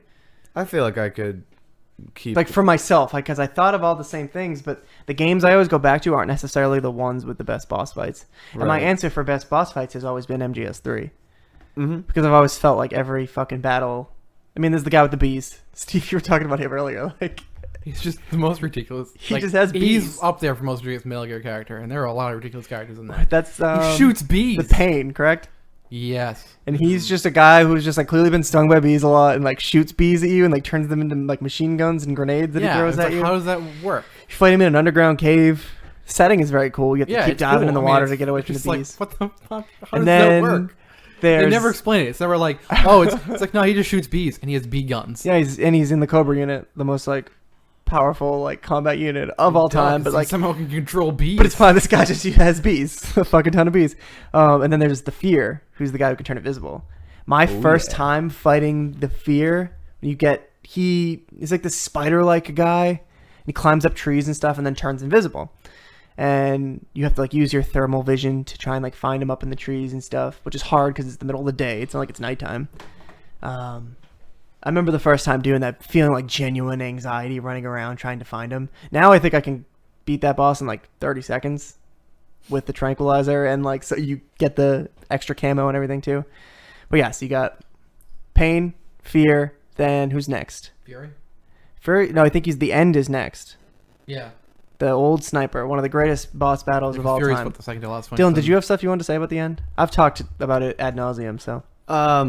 No, nothing in particular, but I think by the time I played Metal Gear Solid 3 and got to the end, I was The character, not the... yes, Right. the character at the end. I was just well versed in the game enough to that I think I did it my first try. I didn't go through like the epic frustration that a lot of other people did, but even so, just all the options that you have, like that giant jungle area that you can go through, the different ways you can approach them from behind or with the sniper trank, which I think you can get by then. I don't know. I don't You know, 'cause Patty can- Stardust told me you can. There's something I just never knew. You just set the clock on your PS2 forward like 10 days or a week or something like that, and you come back into the game and the End has died of old age. You didn't know that? I didn't know that. That was just something No that just like way. I never picked up on. Yeah, Really? Yeah. I thought I've known that. I know. I just I bet I learned it at some point, but Well, I 'cause just never thought of it. It's almost a punishment. Some Kojima sort of I don't know, a Kojima-ism of him punishing you for not playing his game for too long. It's like, all right, he's aware how awesome that boss fight is, and if you All your food will rot and stuff too. yeah, exactly. If you sit on it for too long, then sucks to be you. You don't get to experience it. But just every boss in that game is worth talking about. The Fury, who's an astronaut who's just has a fucking flamethrower. Fighting the Fury, you're in a row of corridors, basically, like these concrete like bars in between, so you can like see into the next hallway over, but you still have to like run between them, and it's just like kind of cat and mouse. It's just with like a this- big room, I think. Yeah, it Like, is. split But in there's half, like kind of, pillars sorta. in between and Yeah. stuff. But yeah, you play. He's a cosmonaut, Chris. He is a cosmonaut because he's Russian. You're right. Come on. But you have this fucking cat and mouse game with a cosmonaut Dude with with a a flamethrower, and it's like him just like screaming and like that kind of. This is something unique to Metal Gear Solid bosses. Is the like anxiety and like the fear basically that they like have always like the tension of like. There's a lot of bosses where it's just like straight up like, oh, I'm shooting Metal Gear Rex with a rocket launcher, or I'm like hiding from this fucking crazy astronaut with a flamethrower. Like, there's just so many like different types of fights, and there's always so many different ways to deal with them, and that's why I feel like MGS3 has the best boss fights of anything. I mean, the whole series, but 3 is special. Do you want to go through all your favorites first, since you have them on a piece of paper? Yeah, it's the first Yeah, time I've we taken can- physical notes. We'll go this way. Yeah. Should we do like one at a time and then? Sure, that's a cool idea. Okay. Yeah. My first one. So What are we doing all for of us. categories? No, Can I we have a just- bunch. Good. just whatever you want to talk about, Joe. Okay, cool. Any boss you want to talk about. So, Alright. first one I wrote down was, I think it's like El Lago or something like that. The lake monster in Resident Evil 4. Ooh, yeah. You go first out, boss, right? Yeah, the Yep, first boss, yep. Resident Oh, Evil 4. You just dude. fought your way through this like zombie infested village, and you get to the lake, and the lake is so quiet and so peaceful, and You don't remember this, dude? No, I said they're not zombies. I know they're not zombies. Oh, Come I on. thought you said. I've never played 4, by the way. I know they're not What? zombies. Yeah. So- I've seen the whole game though, so I know everything about it. What Not from the Cross. fuck? I know more about it than all you do. Probably. Um, I completely believe that. I know they're not zombies. This doesn't matter. Yeah, the lake is so peaceful, so quiet. You know that something's gonna come out of it. Like, you know it. But when it fucking jumps out at you, this giant lake monster, the jump factor like is diminished none by the fact that you know it's coming. Right. Because it's just, I mean, I guess water-based things. I'm not really like afraid of the ocean or anything like that. But the idea of just not being able to see something right underneath you is super scary. And you're in this flimsy little boat. And I don't know if you can fall out. I don't remember. But because I didn't like go to like look back at this or anything. I just remember the first time going over that lake. I forgot about that boss. Yeah. Oh my God, that's one hell of a boss. That was awesome. Joe, what do you got?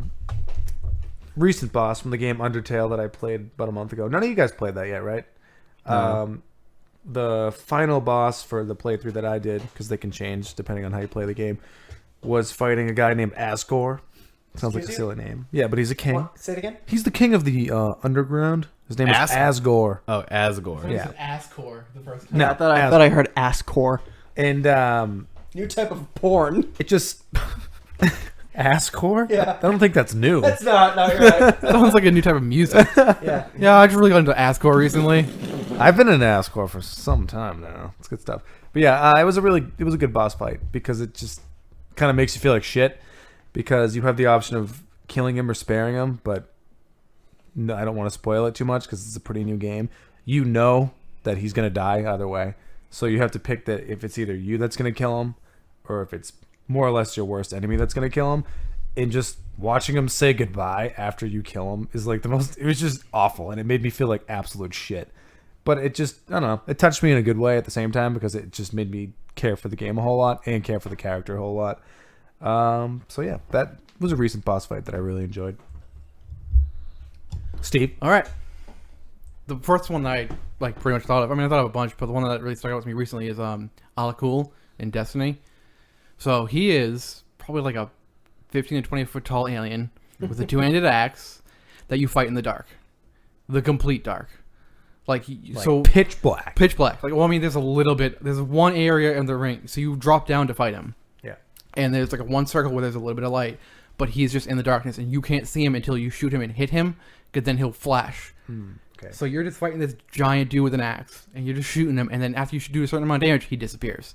And then a bunch of enemies come out, you kill them. And then at one point, you do enough damage to him. called ads, Steve. Well, they're I'm actually called thralls, Joe. A bunch of thralls come out. But yeah, then you do a certain amount of damage to him, and then his like helmet blows off, and he just got like this glowing brain, so you can see where he is now. But instead of just like occasionally swinging at you, he just fucking charges you, and if he hits you, you're just fucked. So it's just like you'll shoot him, then he'll disappear, and you're like, shit, now I gotta run around, trying to get killed by thralls. And then try not to get rammed by Alakul when he shows up out of nowhere, because he'll just magically teleport behind you and then smash you with his axe. Is this like a raid boss, or is this No, like a just a three-person boss. Ooh. So there's three of you to Is fight this him. something you encountered recently? Yeah, I mean, I've done it a bunch of times. It's in the Taken King, because Yeah, I've it's in the never Taken done it, King. obviously. Wow. It's a strike, which are basically dungeons. Right. So it's just a three-person dungeon you do, but I've done it like a bunch. I've sent you a picture of what my character looks like. That helmet, Yeah. that's what his helmet looks like. I got it from him. That's awesome. Kick ass. It's just so much fun, and it was one of the things where like before when you fought boss in Destiny, it was like shoot this guy until he dies. Bullet Shoot this guy sponge. until that's all like they it were. was- And then I was just yeah. you drop down, it's like it's pitch black, and I was like, what is this? What's going on? And it's just Yeah, it was that's gotta awesome. be a good feeling to have a boss that just blows your fucking mind in a Yeah. game like that. Because when I first heard about Destiny and how like the dungeons and raids or whatever were done, I didn't know how boss fights would actually be. Because I Yeah. figured they would just be like bullet sponges. Most of the Taken King Just ones try are not to better. die. And Exactly, Shoot yeah. things. Yeah. Yeah, the Taken King ones is when they started to be like, yeah, we know that's all they were. That's what caused people to only use certain guns. That's cool. Oh god, I want to play that game so badly. It's pretty fun. Yeah. Dylan? So my favorite Metal Gear Solid game is Metal Gear Solid 2. Some people agree with me, but I think I'm in the minority there. But it's definitely not because of the boss fights. People only don't like that game because you're playing as Raiden. It is a fucking awesome game Right. and a very important piece of Right. the Metal Gear Saga. I'm not even here to defend it because like I don't really. because it's a great game. Well, I don't You really. just did, man. I don't really give a fuck about your opinion is. So, I mean, like whatever. Right. It's a game that I really like, but admittedly not because of the boss fights. There's really not a whole lot of super memorable boss fights in the grand scheme of Metal Gear Solid. Except for like Fat Man. Fat Man is what I'm getting at. Okay. Fat Man. Sorry, I spoiled it. No, it's fine. So Fat Man is I think that was the boss that I got up to the first time I played MGS2 when I was a kid. And instantly memorable because he is a fat man wearing a long overcoat with a giant collar that covers his whole head like 360 degrees on roller skates. And somehow he's pretty fast for a fat guy. Is he drinking a martini or like a glass of wine or something like that? I don't remember that, but I like his collar is shaped like a martini glass. Maybe that's what you're thinking of. And his head's like an olive because it's just this bald, shiny dome piece. And the boss fight is, I believe he has C4 planted around this strut on the oil rig or wherever you are in that game. And it's really not, there's not a whole lot going on in as far as what you're doing. It's pretty easy to figure out, but it just was like the most. He has a glass of wine. He has a glass of wine. Good. He should, because he's a little background. He's a member of Dead Cell with Vamp and what's her name, Fortune. So mild spoilers. They're being used as puppets, just the same as Raiden is by Cypher. So when Dead Cell is disbanded, Vamp and Fortune stick together, and then Fat Man was like, whatever, fuck you guys, I don't care, I'm gonna drink wine and plant a bunch of bombs. So he has a cool little twist too with the bombs that he planted, where he has you going around and freezing them. I think that's what you're doing. Was all like a diversion. So Fat Man was actually another kind of, was a Ghost in the Machine, similar to Iroquois Pliskin in that game. So I've always just had fond memories of that fat, stupid idiot, and his I think his dying words are like "laugh and grow fat," or just like that's something he says that at some point. So cool fight, and definitely. Boss's last words in MGS4. Oh, It's what like, it? "This is good, isn't it?" Or something like that. As he's propped up against his own grave. Boy. Yeah. Oh boy. Moving on. It's MGS4 game, came out in 2008 I was gonna or say. before that. I don't remember. Okay, my next one on the list was from Devil May Cry 1. The original Devil May Cry was, I really loved that game at the time, and I replayed it recently, and I still like it a lot. Not for the right reasons. I didn't even care about the action. When I was a kid, I thought that it was cool. Like, oh, this dude with a red trench coat and white hair and He was cool. 2 guns and a sword and a bad attitude, and like whatever. He's kind of an annoying protagonist, but no, at the time it was really cool. But the visuals are still really, really cool. Going into this haunted castle and fighting in these like tight corridors, lots of puppets and stuff like that, like little monsters as you go, and then you reach a point where it finally opens up into this courtyard. And the sun is setting like over the ocean just beyond like the courtyard walls, and the camera angle changes. You don't have control of the camera. It changes as you run on the different turrets and like parts of the courtyard and stuff. And that's when Dante, the main character, first fights, who he will soon find out is his brother Virgil. But it's just basically this like a demon guy in armor, and it's just like a one-on-one sword fight with lots of like teleporting around the courtyard. And it's always stuck out as very memorable because at the time you don't know who this guy is. He doesn't speak or anything like that. And the setting, like I said, the sun is setting, and it's all just very, very cool. And it's the one-on-one sword fight, which is always like my favorite type of fight, is the one-on-one, man versus man, whatever type of thing. Not, the big fights against Metal Gears and giant monsters. Mm-hmm. Those are always cool, but it's always like when the last like serious guy one-on-one fight that like shit got real. Right. Like Joe, like the end of Four Brothers, your favorite movie. Yeah. With Mark Wahlberg. Fist fights. Fist fights a man, Victor Sweet. Victor Sweet on And that then fucking ice. Frozen Lake. Lake. Movie's ridiculous. Yeah, but he walks The best there. part, is he walks there and he just comes out of nowhere and no one sees him until that one moment. I fucking love that movie. That's my favorite boss fight. You just don't like that movie, Chris, because we made you the dead one. Yeah. No, he made him the dead one. No, I do know. Well, I mean, that's he made him not the true. dead one by acting like that. All right, correct? guys. Yes. Nobody knows what we're talking about. Joe, next boss fight. Wait, hold on. I think you named yourself the dead one before you No, died. No, I did not. I absolutely I did think not. you did. Oh, sorry. Yeah. Thanks. Okay. That's fine. Let's see. Memorable. It Still was. can't remember that What was, fucking third what one. was the year? The year was 2000, maybe 2008 or 9, something like that. We were deep into World of Warcraft at the time, and Dylan and I. Maybe you guys too. I don't really remember. I'm so glad you're saying this. I'm pretty sure it was just Dylan and I at the time. were progression rating with our guild, La Guillotine at the time, on the Destromath server. Destromath. If for some fucking messed up reason, if any of you guys are listening, please hit one of us up because it would be cool to reconnect with you guys because they were all awesome, really good people. And Actually, I like Jay. JFAC was the best. well, he's actually part of the story. I'm glad that you Which- mentioned that. Were you on Balrog? Yes. Then I must have. Did I you don't know if I was progression rating? there. It was progression. Like this was like It scheduled. would actually depend on Dylan. It was Ulduar. Yeah. And I was off Then tanking. He knows it. He knows the. Let's get he to the knows boss. So I don't think that was so. a little backstory. And I was mostly a PvP guy in WoW. I might have been there in Cody's. Not on Kiraga, though. You might have been. I've done Ulduar on Cody's. Some of it. You definitely could have been. But yeah, like I said, at the time I was a big PvP guy. And Dylan had been raiding with the guild because they needed an off tank. And he was like, yeah, man, like there's another spot for DPS. If you want to join up, feel free. So I asked the guild leader. The guild was ran by a family at the time, so they kind of made decisions based on all of them. And they decided that I would fit, which was weird at the time because I really didn't know how to PvE that well at all. But I got thrown into it, and we're raiding Ulduar progression, like doing really well. And we get to the Mimiron. Is it Mimiron? Is that how you say it? I think it is. Mimiron. Mimron, yeah. Mimiron. Or Mimir or Mimiron. I think it's Mimiron. Yeah, Mimiron. And we get to it, and we get this. It's a 4-phase boss fight, and it's really fucking intense. And it's very, very hard, and your healers need to be on point because you take a lot of AoE damage. And we got to it. We got to phase 3, and we just fucking wiped. I don't even remember how we did it, but we were fighting this thing for a good 25 minutes of just fucking key mashing.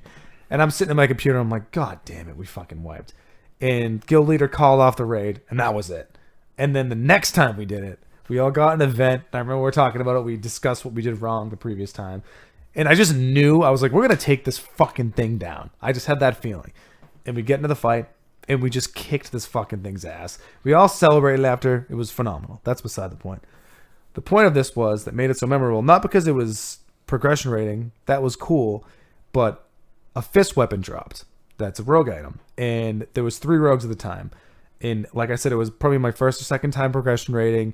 One of the other people, it was a girl from wherever. She was a rogue, and she had been raiding with the guild for at least like a couple of years, I would imagine. Yeah. And then there was a guy named JFAC who's been in the guild since the creation, which was probably like a couple of years before that. And they all needed this fist weapon. And I wasn't going to roll on it because I was the new guy in the guild. Not the new guy in the guild, but the new guy to the newer to the raid rogue. team. Yeah. And JFAC, the head rogue, messaged me and goes, "You need to roll on this, dude. Like, don't opt out. You have to roll on this." And I was like, "I'm fucking rolling." And I rolled like a 99, and I fucking won that fist weapon, and I was so happy. And I got a lot of hate from it, and I also got a lot of praise. I actually got messaged by Raz, the guild leader, and he was not happy with me. He was like really fucking mad. He's like, "I'm not going to tell you to return it or to give it to one of the other guys for a reroll, but like, I just want to let you know, like, I don't support it." And I was like, dude, like, they all told me it was okay. And then I rocked that fucking fist weapon until I quit the game because I never progression rated after that. I barely even did dungeons after that. I was, like I said, I was all PvP. But just when I saw that thing drop, and when I got the message from like the higher ups that I could roll on it, I was super fucking pumped. And I will never forget that because it was a really good moment in that game.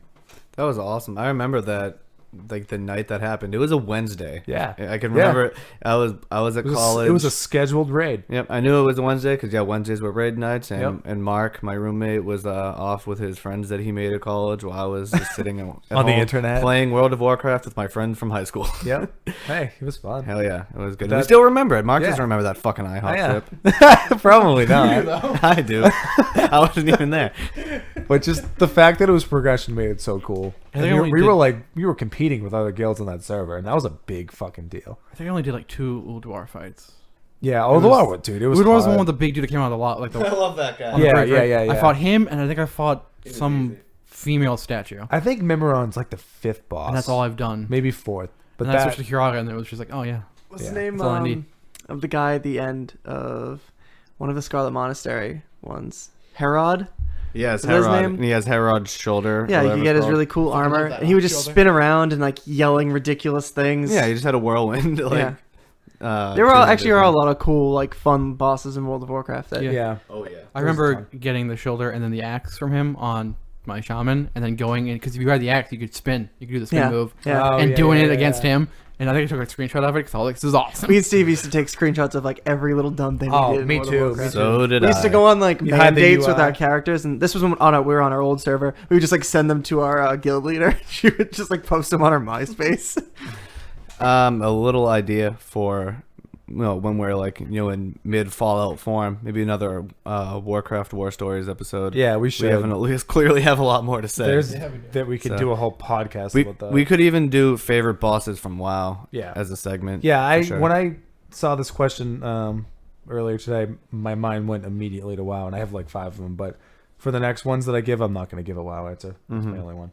I'm gonna be an asshole. Oh wait, did you go, Steve? Yeah, it's Steve. No. I skipped you. Sorry. So you are going to be Fine. an asshole? No, you could have gone before me. I'm kidding. I'm kidding. The other one I thought of was King Dodongo from Ocarina of Time. Okay, yeah. Because it's hell just yeah. like such a fun, like it's when I was a kid, the first boss fight in that game terrified the shit out of me Yeah. until I realized how easy it was to beat the boss. And then you go from that, which is like horrifying, to King Dodongo, which is like a pretty easy fight. Yep. And they even like pad it, so it's just like, oh, you're out of bombs, so there are bomb plants all over the Yeah. place. But it's just so much fun. Just like it's a giant lizard. Well, you just throw bombs in his mouth and he blows up, and it's funny. But I was just like, it's a good like second boss when you're like terrified the shit out of me the first time I played that first. Have you ever boss. gone back to that area as a adult Link? I don't think so. Oh, there's so much shit you can do in there. I'm sure there man. probably. I mean, Yeah. I must have, but I don't remember. Yeah. It's been a while since I played the game. But yeah, that was that is a a good great one. fight. Yeah. Because he's like he's a good second boss too. Because it's like you just got fucking terrified from the first Right boss. now it's a little The less third boss sucks. real. Yeah. Because it's the water temple, and he's like electrically shoots you, and then you fight King Dong, who's like simple. Yep. And he's just fun because he's like a giant lizard. You're like, bomb in your mouth. Oh, he blew up. That's kind of funny. Actually, the next boss isn't the water temple. Is the water temple second? No, it's 4. The third boss is what I'm going to talk about next. I'm talking about the first 3 dungeons when you're. Kid Link. Oh, okay, never mind. I got you. not I not old Link. Yeah, you confused me. I'm sorry. Or I confused myself. Wait, I thought that the Death Mountain closed up after. No. You know, you fight a boss in Death Mountain. I'm Yeah. saying after Young Link. I thought that. No, there's some stuff you can do there. 'cause Oh no, it's closed and you have to you- blow it up. To yeah, get in. right, That's right, what I'm right, thinking right. of. And Oh, you, okay. you can get a heart piece doing that. Right. There's so much shit you can do in there when you're adult. Like it's awesome. I'm gonna play that. I'm gonna play Master Quest. I think. Yeah, sometime soon. I have a GameCube. I have Master Quest. I have a memory card. All right, so I'm going to be an asshole, and I'm just gonna go back to Metal Gear Solid, the game I was just talking about. Fine. But No, this, we're gonna talk. We have to yeah, talk about Metal but Gear this, Solid. this one is going all the way back to Metal Gear Solid for the PlayStation 1.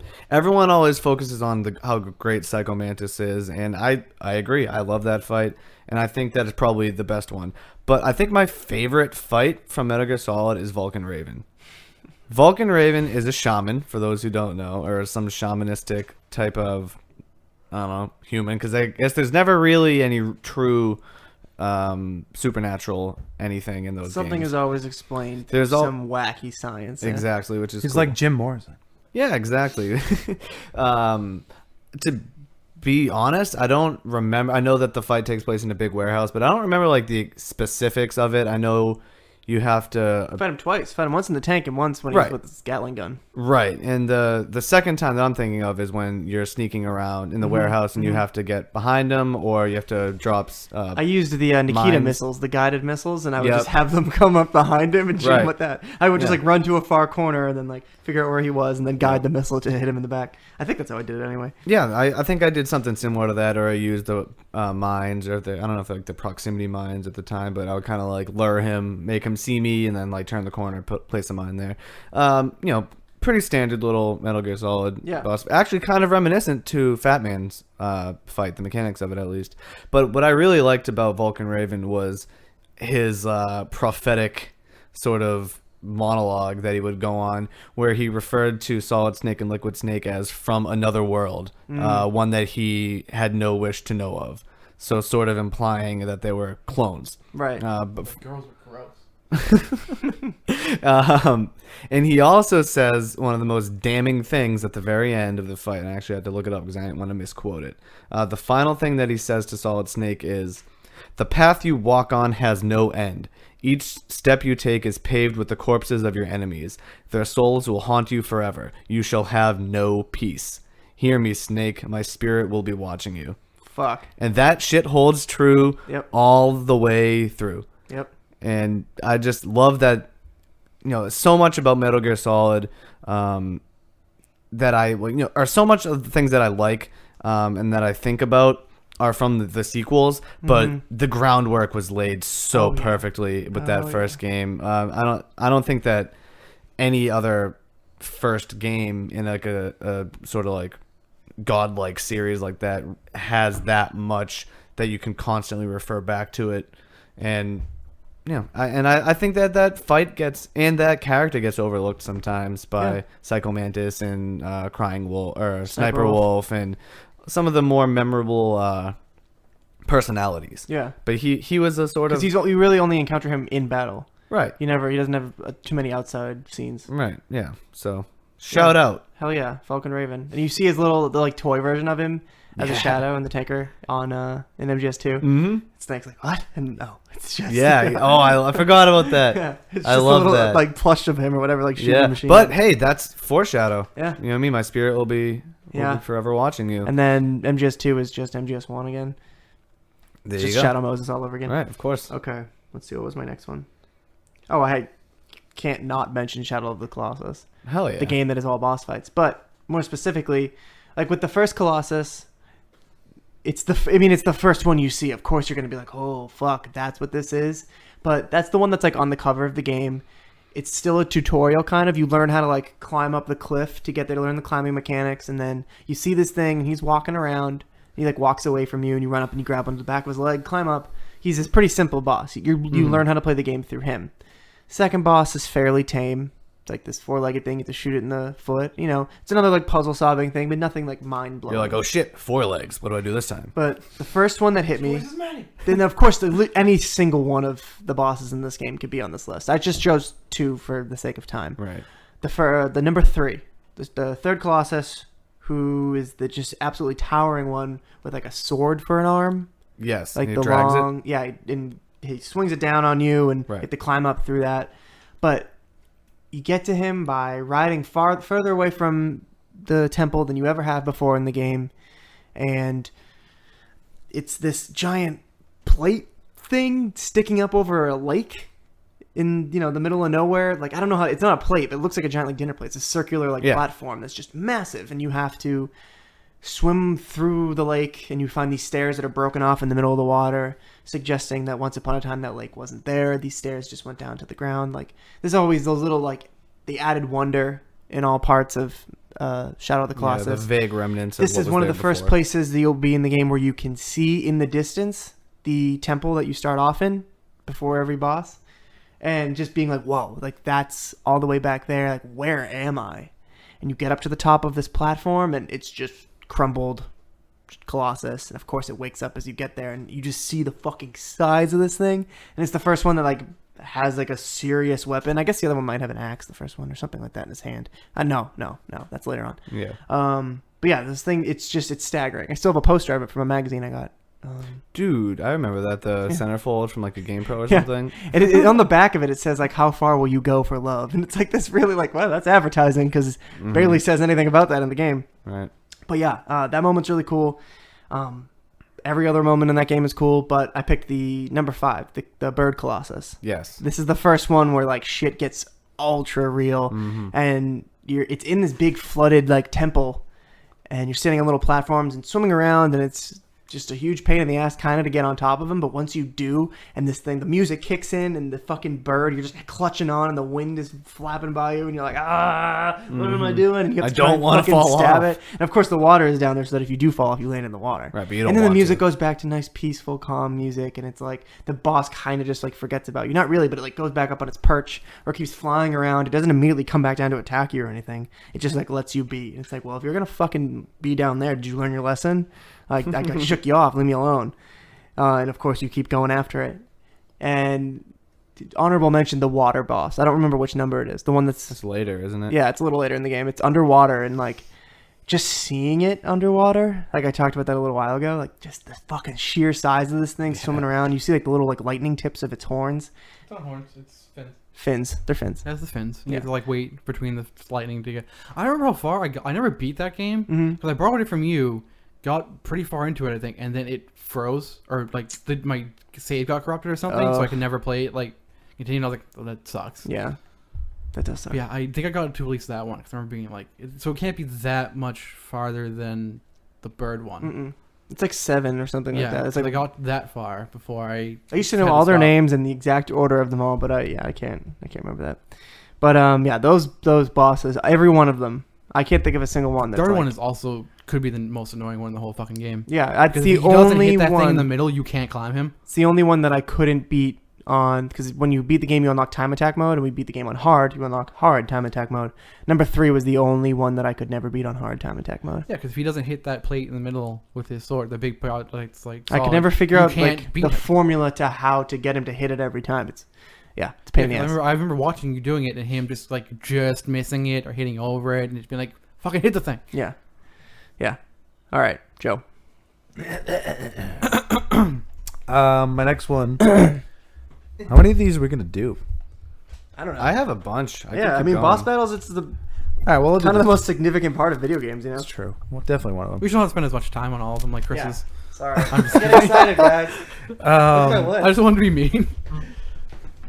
So my next one is the first boss you encounter as adult Link in Ocarina of Time, which is in the Forest Temple, which is Phantom Ganon. I love that fight too. There was a choice between that one and Kingdom. That because fight one's really great. stuck with me because up until that point in Ocarina of Time, you never really encountered Ganon more than for a few seconds. Yeah, you see him. You see him on his horse after in front of Zelda. Hyrule. Yeah, and he kind of stops and looks at you and calls you a peasant, and you're just like, "Fuck, what do I do?" Well, I I'm am, a but little still, kid. that was rude. Right.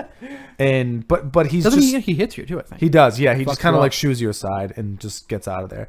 But you're just like, he just has this disgusting evil look about him.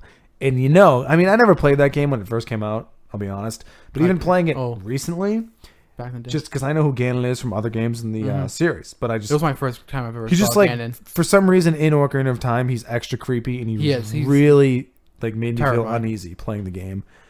And at the end of the Forest Temple, you walk into this circular room. It's kind of fenced off.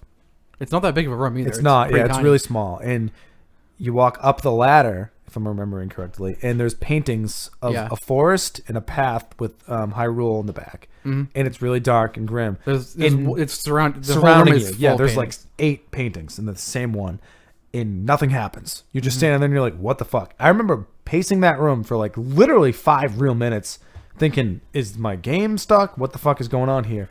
And then once you try to go back down the ladder, that's when the cutscene triggers.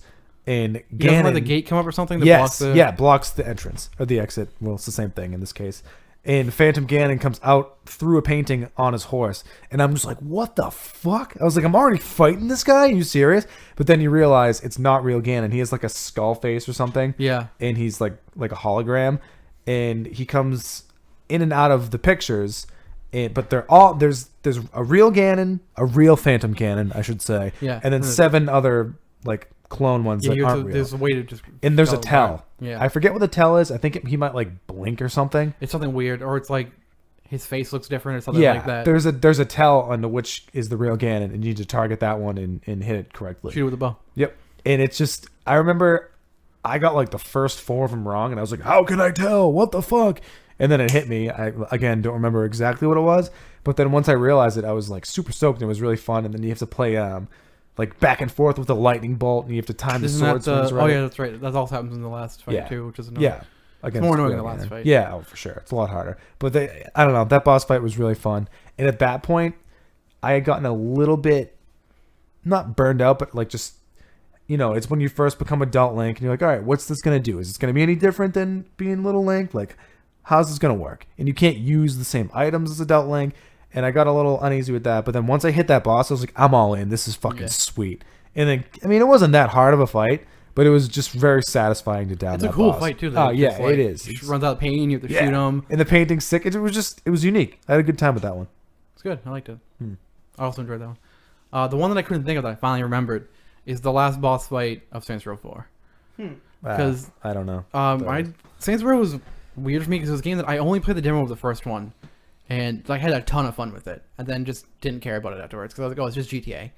And then I played the third one, and I was like, this series is amazing. Why have I never played this game before? Like, I got 3 for free on PS Plus, and it was just like gonna just like, oh, maybe I'll mess around, drive a little bit in it. I ended up getting like stoked on the story in that game and like loved it. And 4, aliens invade Earth, capture you, and you get put into a simulation where you have superpowers. The end of the game is you get out of the simulation and you get like an Iron Man suit that has all the superpowers that you have, and you just fight like the big giant alien lord who like kicked your ass the first time. And it's just like part of it's awesome, but then it gets to the part when you like there's like also like phases to it where it's like, oh, you have to like destroy these generators or make a shield, but then there's just a part where you get to just one-on-one with him, and it's just like just awesome moment where you're just like beating the shit out of him because he's all cocky like, I'm just a tough alien dude, like you can't beat me, you're a stupid human, and you just fucking like lay into him, and they're just like an Iron Man suit, and it's awesome, and you fucking rip his head off, and it's just like it was awesome. It was something I wasn't expecting. It's got great music because that game uses music amazingly, like real like songs. I think I can't think of what it is. It's some like 80s power ballad. It's like playing when you're doing it. But yeah, it's a good one. I'm glad I remembered it. I'm glad you did too. So one of the first games that I ever played was the first. First Resident Evil, same console. Yeah, it was the very first Resident Evil, and the last boss is the Tyrant. I think it's Tyrant 8. It has like some subtitle, but it's Google it if you get a chance. It's like a big fucking monster with one gigantic claw, and it's in this like stasis machine, and that's when you realize that Wesker is a bad guy. You appear in some lab, and you see the Tyrant, and my whole childhood I called it a Triant because I think I must have been dyslexic as a kid, and so now I like actually have to actively try not to say that. Chris called someone with the letters XU. We talked about Oops. that. Yeah. So I think it's right that you misspelled something that's a little bit easier than 2 letters. Yeah, Or whatever. harder than 2 letters. I guess we were going through the same type of thing. Yeah. But Dyslexia. yeah, exactly. So you're in this lab, and that's when the big reveal happens that Wesker has been pulling the strings the whole time, and that he has been behind everything in the entire game. And so the Triant or Tyrant breaks through his stasis with his giant claw, and then stabs Wesker right in the back. And so that's why like the Resident Evil series has just been so fucking weird for me, because like from that I was like, oh okay, that bad guy just died, and nope, he's in like every other game ever, because he's I don't even know what the hell happens with him in 5 and 6, but I don't know if he's in 6. I know that in 5 is when he gets all like, I think he has those plagas and whatever the virus is, the new one, Ouroboros. I think he has both of those in him, and then he turns into some giant monster, and then you kill him. Quotes. I don't know if he's dead because I haven't played 6. I assume he's gone forever, but he's gonna come back somehow. he was just some slick fucker with sunglasses back then. Take them off. You're inside. Take them off your inside. Moral of the story: take them off your inside. So there's two. Oh, go ahead. Moral of the story: don't trust anybody who wears sunglasses inside. Yeah. They're a bad guy. They're gonna get killed by a zombie at the end. Unless you're the author of Bleach. Yeah. I looked up his picture last night. What's his name? Tight Kubo, I believe. It's just how I always said it. Look up a picture of that man. He's just like arms crossed, sunglasses on, long hair. I'm like, damn, this guy's cool. Duly noted. Sorry. Yeah. No, it's all good. So the first phase of that fight takes place in the lab, and for me as a kid, it was just super nerve-wracking because this giant bad guy just killed the other bad guy that and then he just starts walking after you, doing his whole like creepy routine, and you have to. Bullets were always scarce in those games, and so every shot mattered. And then eventually you lose the guy, and you go up onto the helipad on the top of the building, and you think you're home safe, and all of a sudden this fucking thing appears again, and it's running at you this time. So you have to fire off a certain amount of shots at it while dodging and trying not to die. And dying in Resident Evil sucks because you go back to your ink ribbon save, so it's not like you get to just start over from the boss fight again. Very, very nerve-wracking. And then I think it's like after you get off a certain amount of shots or a certain amount of time passes, the helicopter arrives and they drop down a rocket launcher. So you have to dash over, get the rocket launcher, try not to die, keep your distance, and then you get this amazing catharsis of blowing that fucker up with a rocket. And it's just, I had a toy of it. I had an action figure. Oh, yeah. I had an action figure of Leon even though he's not in that one. Leon And, S. Kennedy. Come yeah, on. Leon S. Say Kennedy. his full name. Fine. Scott Kennedy. That's how they always refer to him. Man. Yeah. And then I had that monster, and it was super cool. I also had the dogs, Nice. which were sweet. Nice. So that's one that I think about all the time. Whenever, and that's just one of my fond of Resident Evil memories that has things like that for me haven't been recreated after 4. So no hate, just I'll Just follow how I that feel. with like a CVS. I want to say, why do all Resident Evil games end with a rocket launcher? I think every single one Just does, a don't thing, they? probably a fun It's thing. just, I mean, it's awesome. I'm Yeah. not saying it's not awesome, but it's just like, I wonder when they were just like, let's make this a thing. It's just the most ridiculous thing you could do is hit something with a fucking rocket propelled grenade. Yeah. Yeah. All right, Chris, I Um, like how you said it all out, too. Well, it's just funnier if you say the whole thing out. It is. So I put Pyramid Head from Silent Hill 2, or that red pyramid thing as they call him in the game.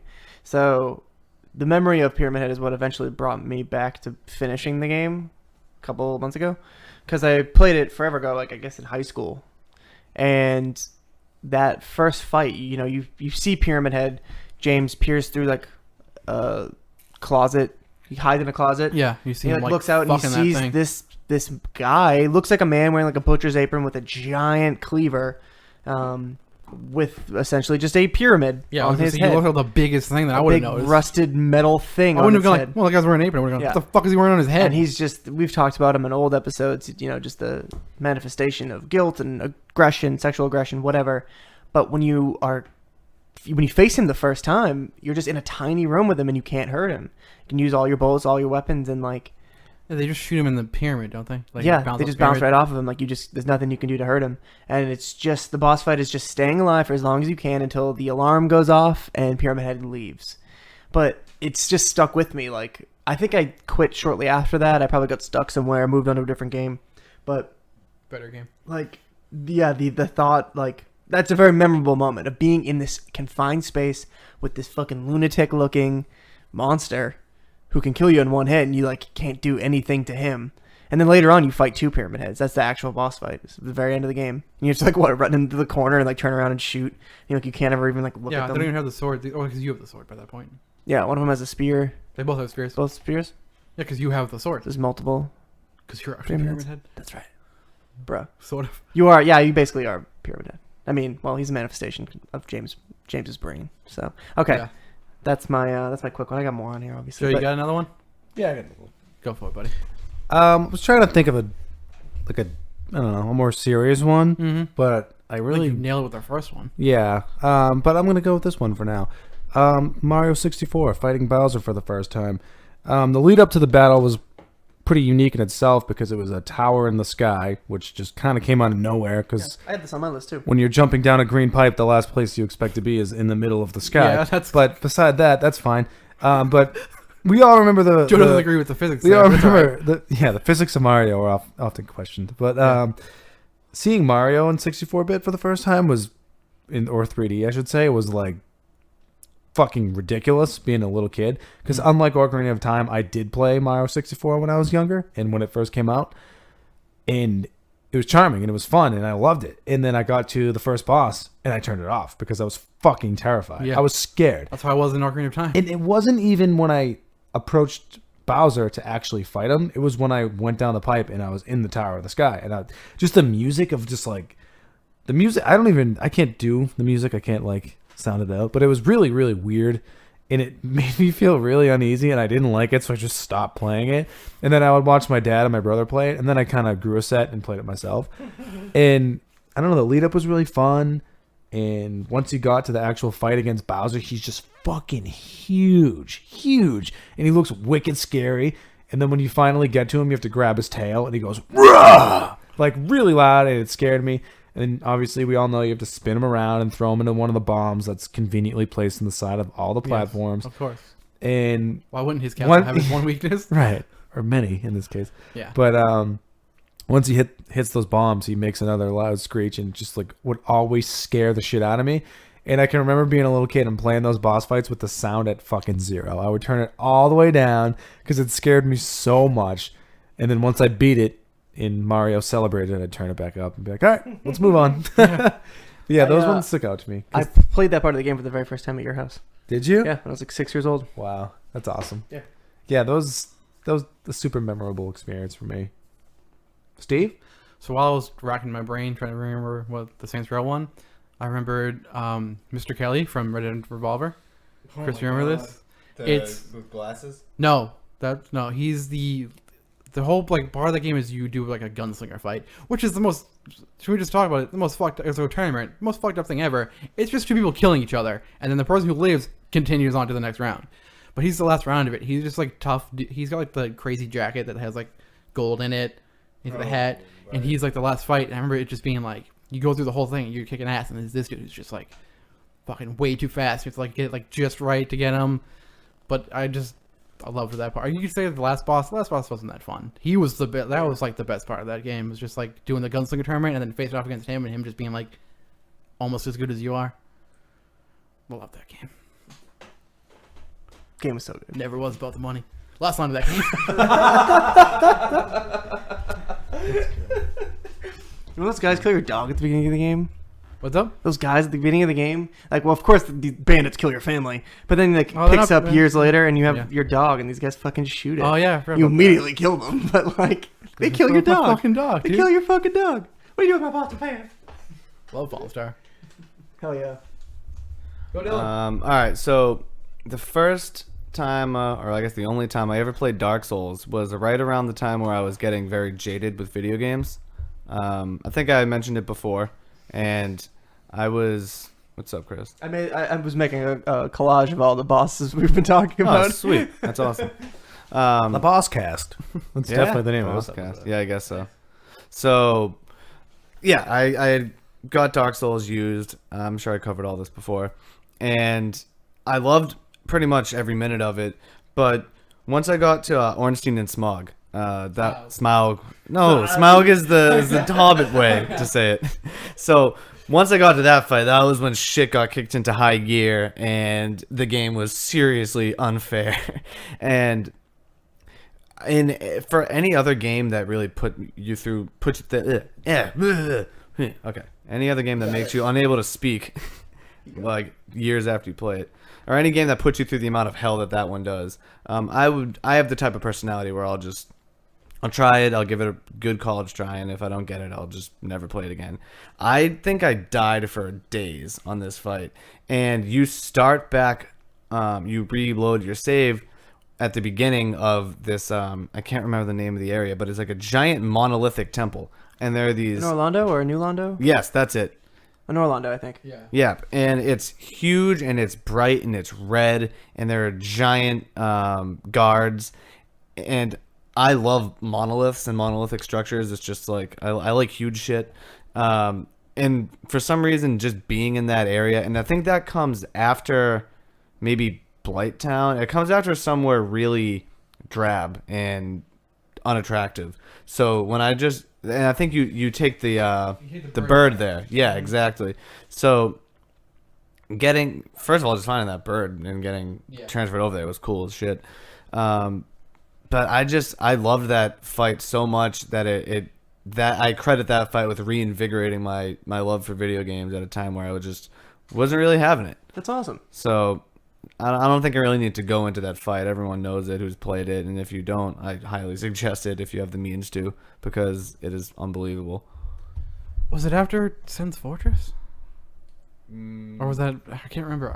I don't remember, but Sen's Fortress was awesome too. Those giant lizards with swords, that was cool as fuck. The monsters, just the designs of all of them are just unbelievable. Yeah, I mean, I think that's what it is. Aren't you like up high somewhere where you get taken away? Because you don't take the bird Yeah, it's there after the first Sen's time. Fortress. You get grabbed the first time. It is after Sen's Fortress, so I thought. Because remember you were up like on like the top of a castle, and then you get grabbed, and then you can take the bird back there. Like after that, it's the first time you get snatched by those like harpy things. Indeed. So yeah, that's what I got to say. Chris? Cool. You got more? Forgot I was next. Of course I have more. No, I'm coming to the end of this. Okay. Sephiroth. Final Fantasy VII. Oh, that one. That's not the Sephiroth I would have gone with. So that's not the Sephiroth I would have gone Oh, with. Kingdom Hearts? Yeah. Yeah, I never beat him, so I couldn't talk about Yeah, that's what I thought. it. I beat him Get in on my Kingdom level, Hearts 2, Chris. but- Oh, well, you Kingdom can Hearts talk. 2, he was easier. Yeah, he's way easier. You can talk about him after if you want. I don't want to. That wasn't a fun boss fight. No. But Final Fantasy VII Sephiroth, you're chasing this guy, or you think this guy. It doesn't matter for basically the entire game. Everybody knows FF7, but you finally get Except for down half to him of this after all podcast. like the angel alien meteor shit has gone down, and you have to fight Sephiroth in 3 forms, 3 consecutive boss battles that do not. Well, you fight the 2 fake ones and then the real one. Yeah. I'm pretty sure. So it's just like this weird, freaky looking Sephiroth, and there's like safer Sephiroth or something like that. One with all the wings. With all the wings, 7 wings or something like that. Yeah. I'm sure it has some representation or means something, but So 7 floating wings. in the sky, he does supernova. That attack The one that takes, destroys all of the planets to get to Earth. yes, it Yeah, I destroys remember every that planet, one. and it takes at least 2 minutes to animate.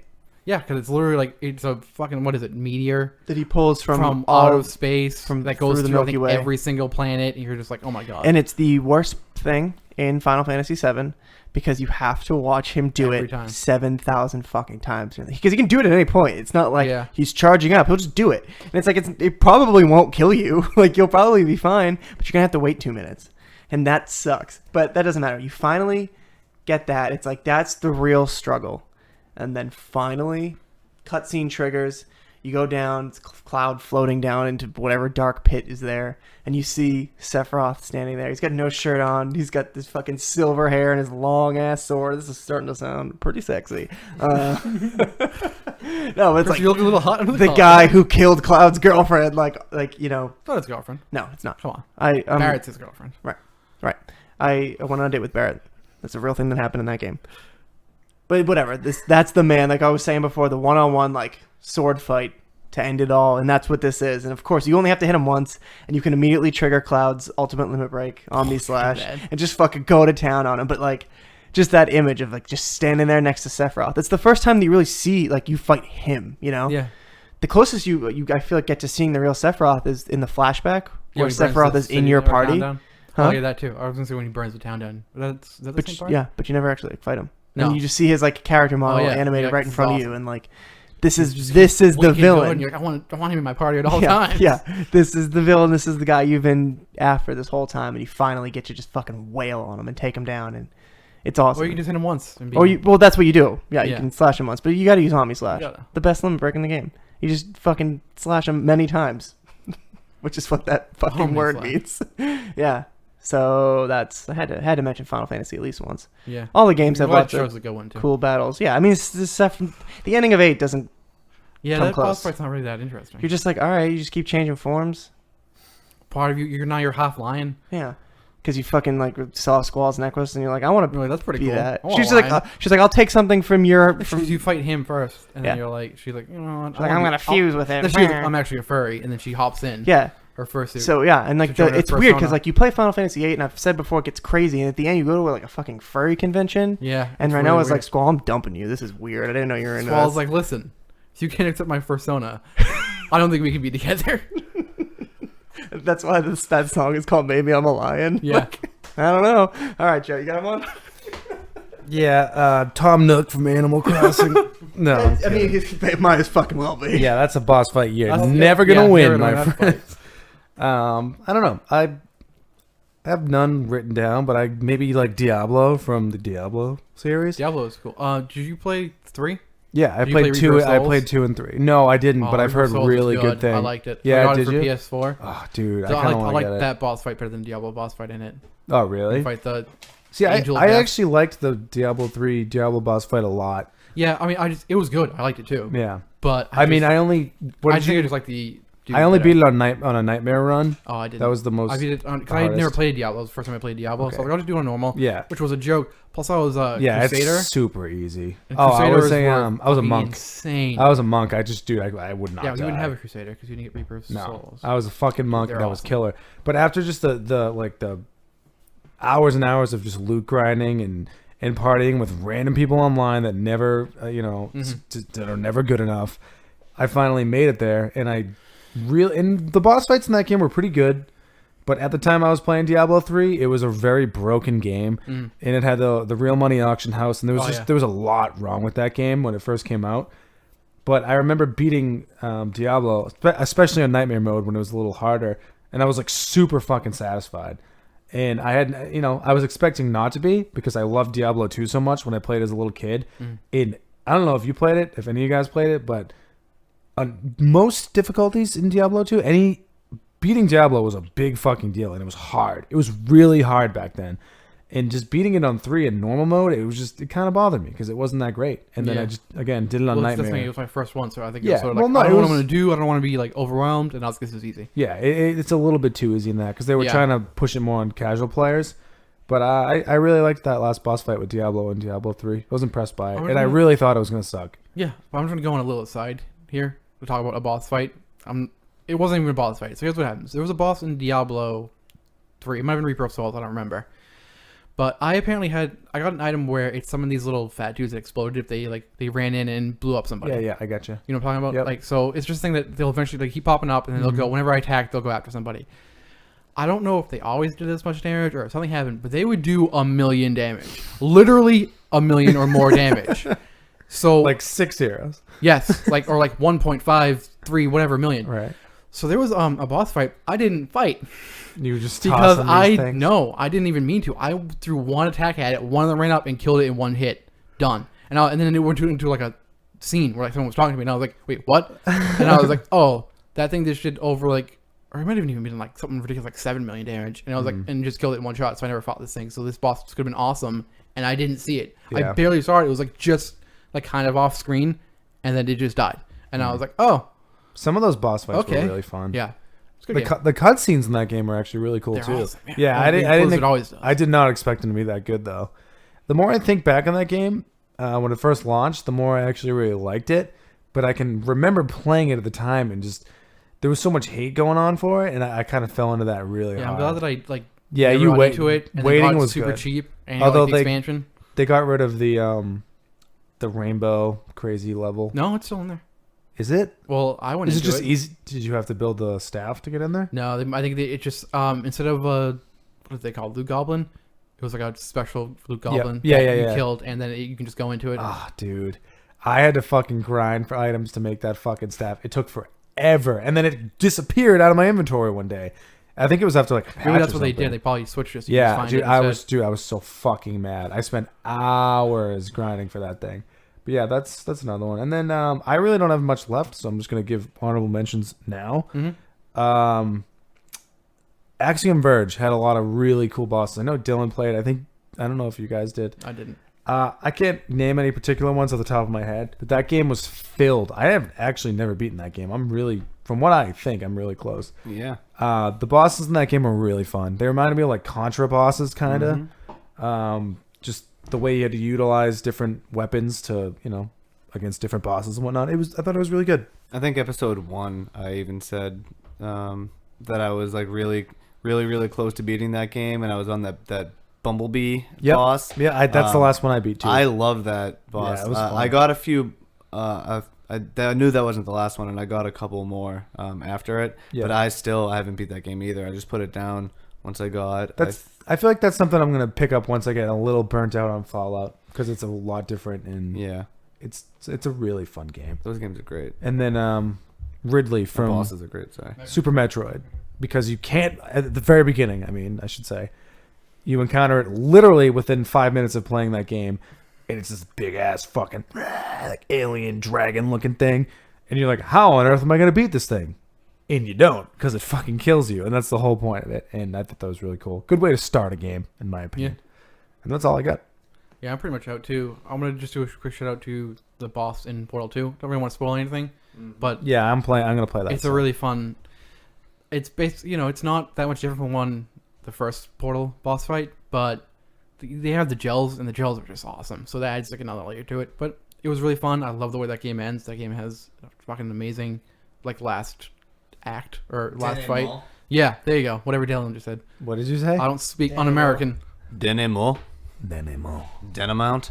Danimals. Sounds like Danimals. Space. Now I want Yeah, yogurt. but it was good. And that's pretty much the only thing I can think of. So let's go to Dylan. Hopefully he has more. If not, it's going to be Chris talking for the next 45 minutes. How about 5? Because I want to go to bed. Yeah. All right. I'll wrap mine up. So, what a great way to round this all up. It's like it was meant to be. Metal Gear Solid 4, the game that just defines fan service. So I'll just I guess you have to mention the Metal Gear Rex versus Metal Gear Ray fight with Solid Snake or Old Snake controlling Rex and Liquid Ocelot controlling Ray, the two Metal Gears from Metal Gear Solid and Metal Gear Solid 2. That fight is just fun as shit. It is so, like, it's unbelievable. And I remember, Chris, when I first started playing it, you said there's a point in that game where you're not going to be able to believe what's happening, and it's just way too cool, and you said you couldn't wait for me to get there.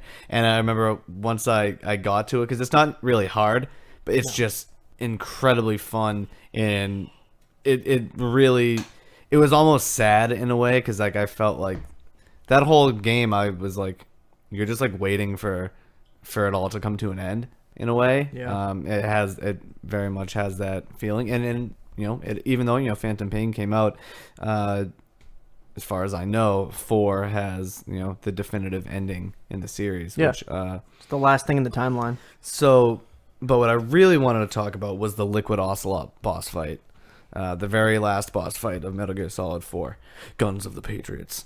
That is probably the masterpiece of fan service. It starts off as it's a fist fight. Right, it's just a good old fashioned goddamn fist fight. Two old men. At the end of it all, yep, the fucking meowing little bastard from 3 and the clone of Big Boss, just going at it, Duke's blazing, and is that a phrase? Duke's blazing. It is now. Yeah, Chomp Chain exclusive. Duke's blazing. That could also be the title of this episode. I think it's gonna be. And as the health bars decrease, the names change, and the songs that you start with, I believe it goes in the order of the games. Yeah, MGS1, MGS2, 3. Yep. Yeah. And like once it changed to the theme from 2, I was like, oh my god, I see where this is going. And then once the Snake Eater theme hit, I had to pause and just like collect myself, because I was like, this is like, I need to relish this moment, because this is just the denouement. It's just so perfect and so fitting, and the very last thing that happens because Liquid Ocelot is the character Ocelot, who through incredible subterfuge to his own psyche became an incarnation of Liquid Snake. Very confusing. Play the games. Even when you play the games, it's still not going to make much more sense than that. But he's not really Ocelot for most of that game, and which was not a disappointment, but I was bummed because I love Ocelot so much. But in that very last moment, you get the good old Pretty good. Yeah. pretty good, and brought me such great joy that just thinking about it now is giving me like butterflies. And I really think as soon as I finish the Phantom Pain, I'm going to get a PS3, and then get the whole collection. Yeah. And go through. Hopefully they'll be again. available to rent on PS Now by then. Oh, well, that'd be cool. That's the thing. They're adding more PS3 games. That's cool. Yeah. So I guess like I think just as impactful as that for a Metal Gear fan, but almost exactly like the opposite feeling is, like you said earlier, I had to bring it up. The ending of Metal Gear Solid 3, when Snake has to fight the boss or the Joy, his mentor, who's literally just called the boss for anybody who doesn't actually know. Yeah, boss. Yeah, whatever. But it's like the most important person in Snake's life, Naked Snake, aka Big Boss, who will become Big Boss, not Solid Snake. And man, like when she betrays him at the beginning of the game, he just like can't fucking wrap his head around it. And this whole time, like he keeps running into her, she keeps whooping his ass, and now it's finally like this is the final fight between like master and student, just like in any old like martial arts movie or whatever. They're in a huge field of white flowers, and there's a time limit. And right before like a bomb is about to be dropped on this field, she just drops another bomb on Snake, and it's like, yeah, I didn't defect to the Soviet Union. I never betrayed you. I never betrayed anybody. This was my mission, and this was a part of your mission. This is all orchestrated, and this is all bullshit. I know it is, but this is what we have to do. One of us has to kill the other one of us, and that's just how it has to be. And whoever lives will be the hero. Whoever dies will be the villain, and that's that. And Snake's like, dude, no. But she's like, you don't have a choice. This is my mission. This is your mission. We have to do this. And you fight. You have this battle in the flowers, and eventually you defeat her. and they make you pull the trigger yourself to finish her off. And her final words, I looked them up, was this echoes throughout the entire series. You can see everything goes wrong because nobody listens to the boss. Mm-hmm. And she said, "There's only room for one boss and one snake. That's it." Oh. And of course, it's never just one boss. It's never just one snake. It's fucking 50 of them. Right. But yeah, and then Snake shoots her. The flowers all turn red, and it's like the most emotional moment in that series. And that's when I became like Metal Gear fanboy, like forever. It's like that moment, like that emotional, like punch in the gut, like fuck. And the version of the theme that plays during that boss fight, because there's no lyrics for the first few minutes, and you think you're just getting this really kind of cool James Bond sounding theme, and then all of a sudden, what a thrill! Yeah, or whatever plays the Snake Eater theme.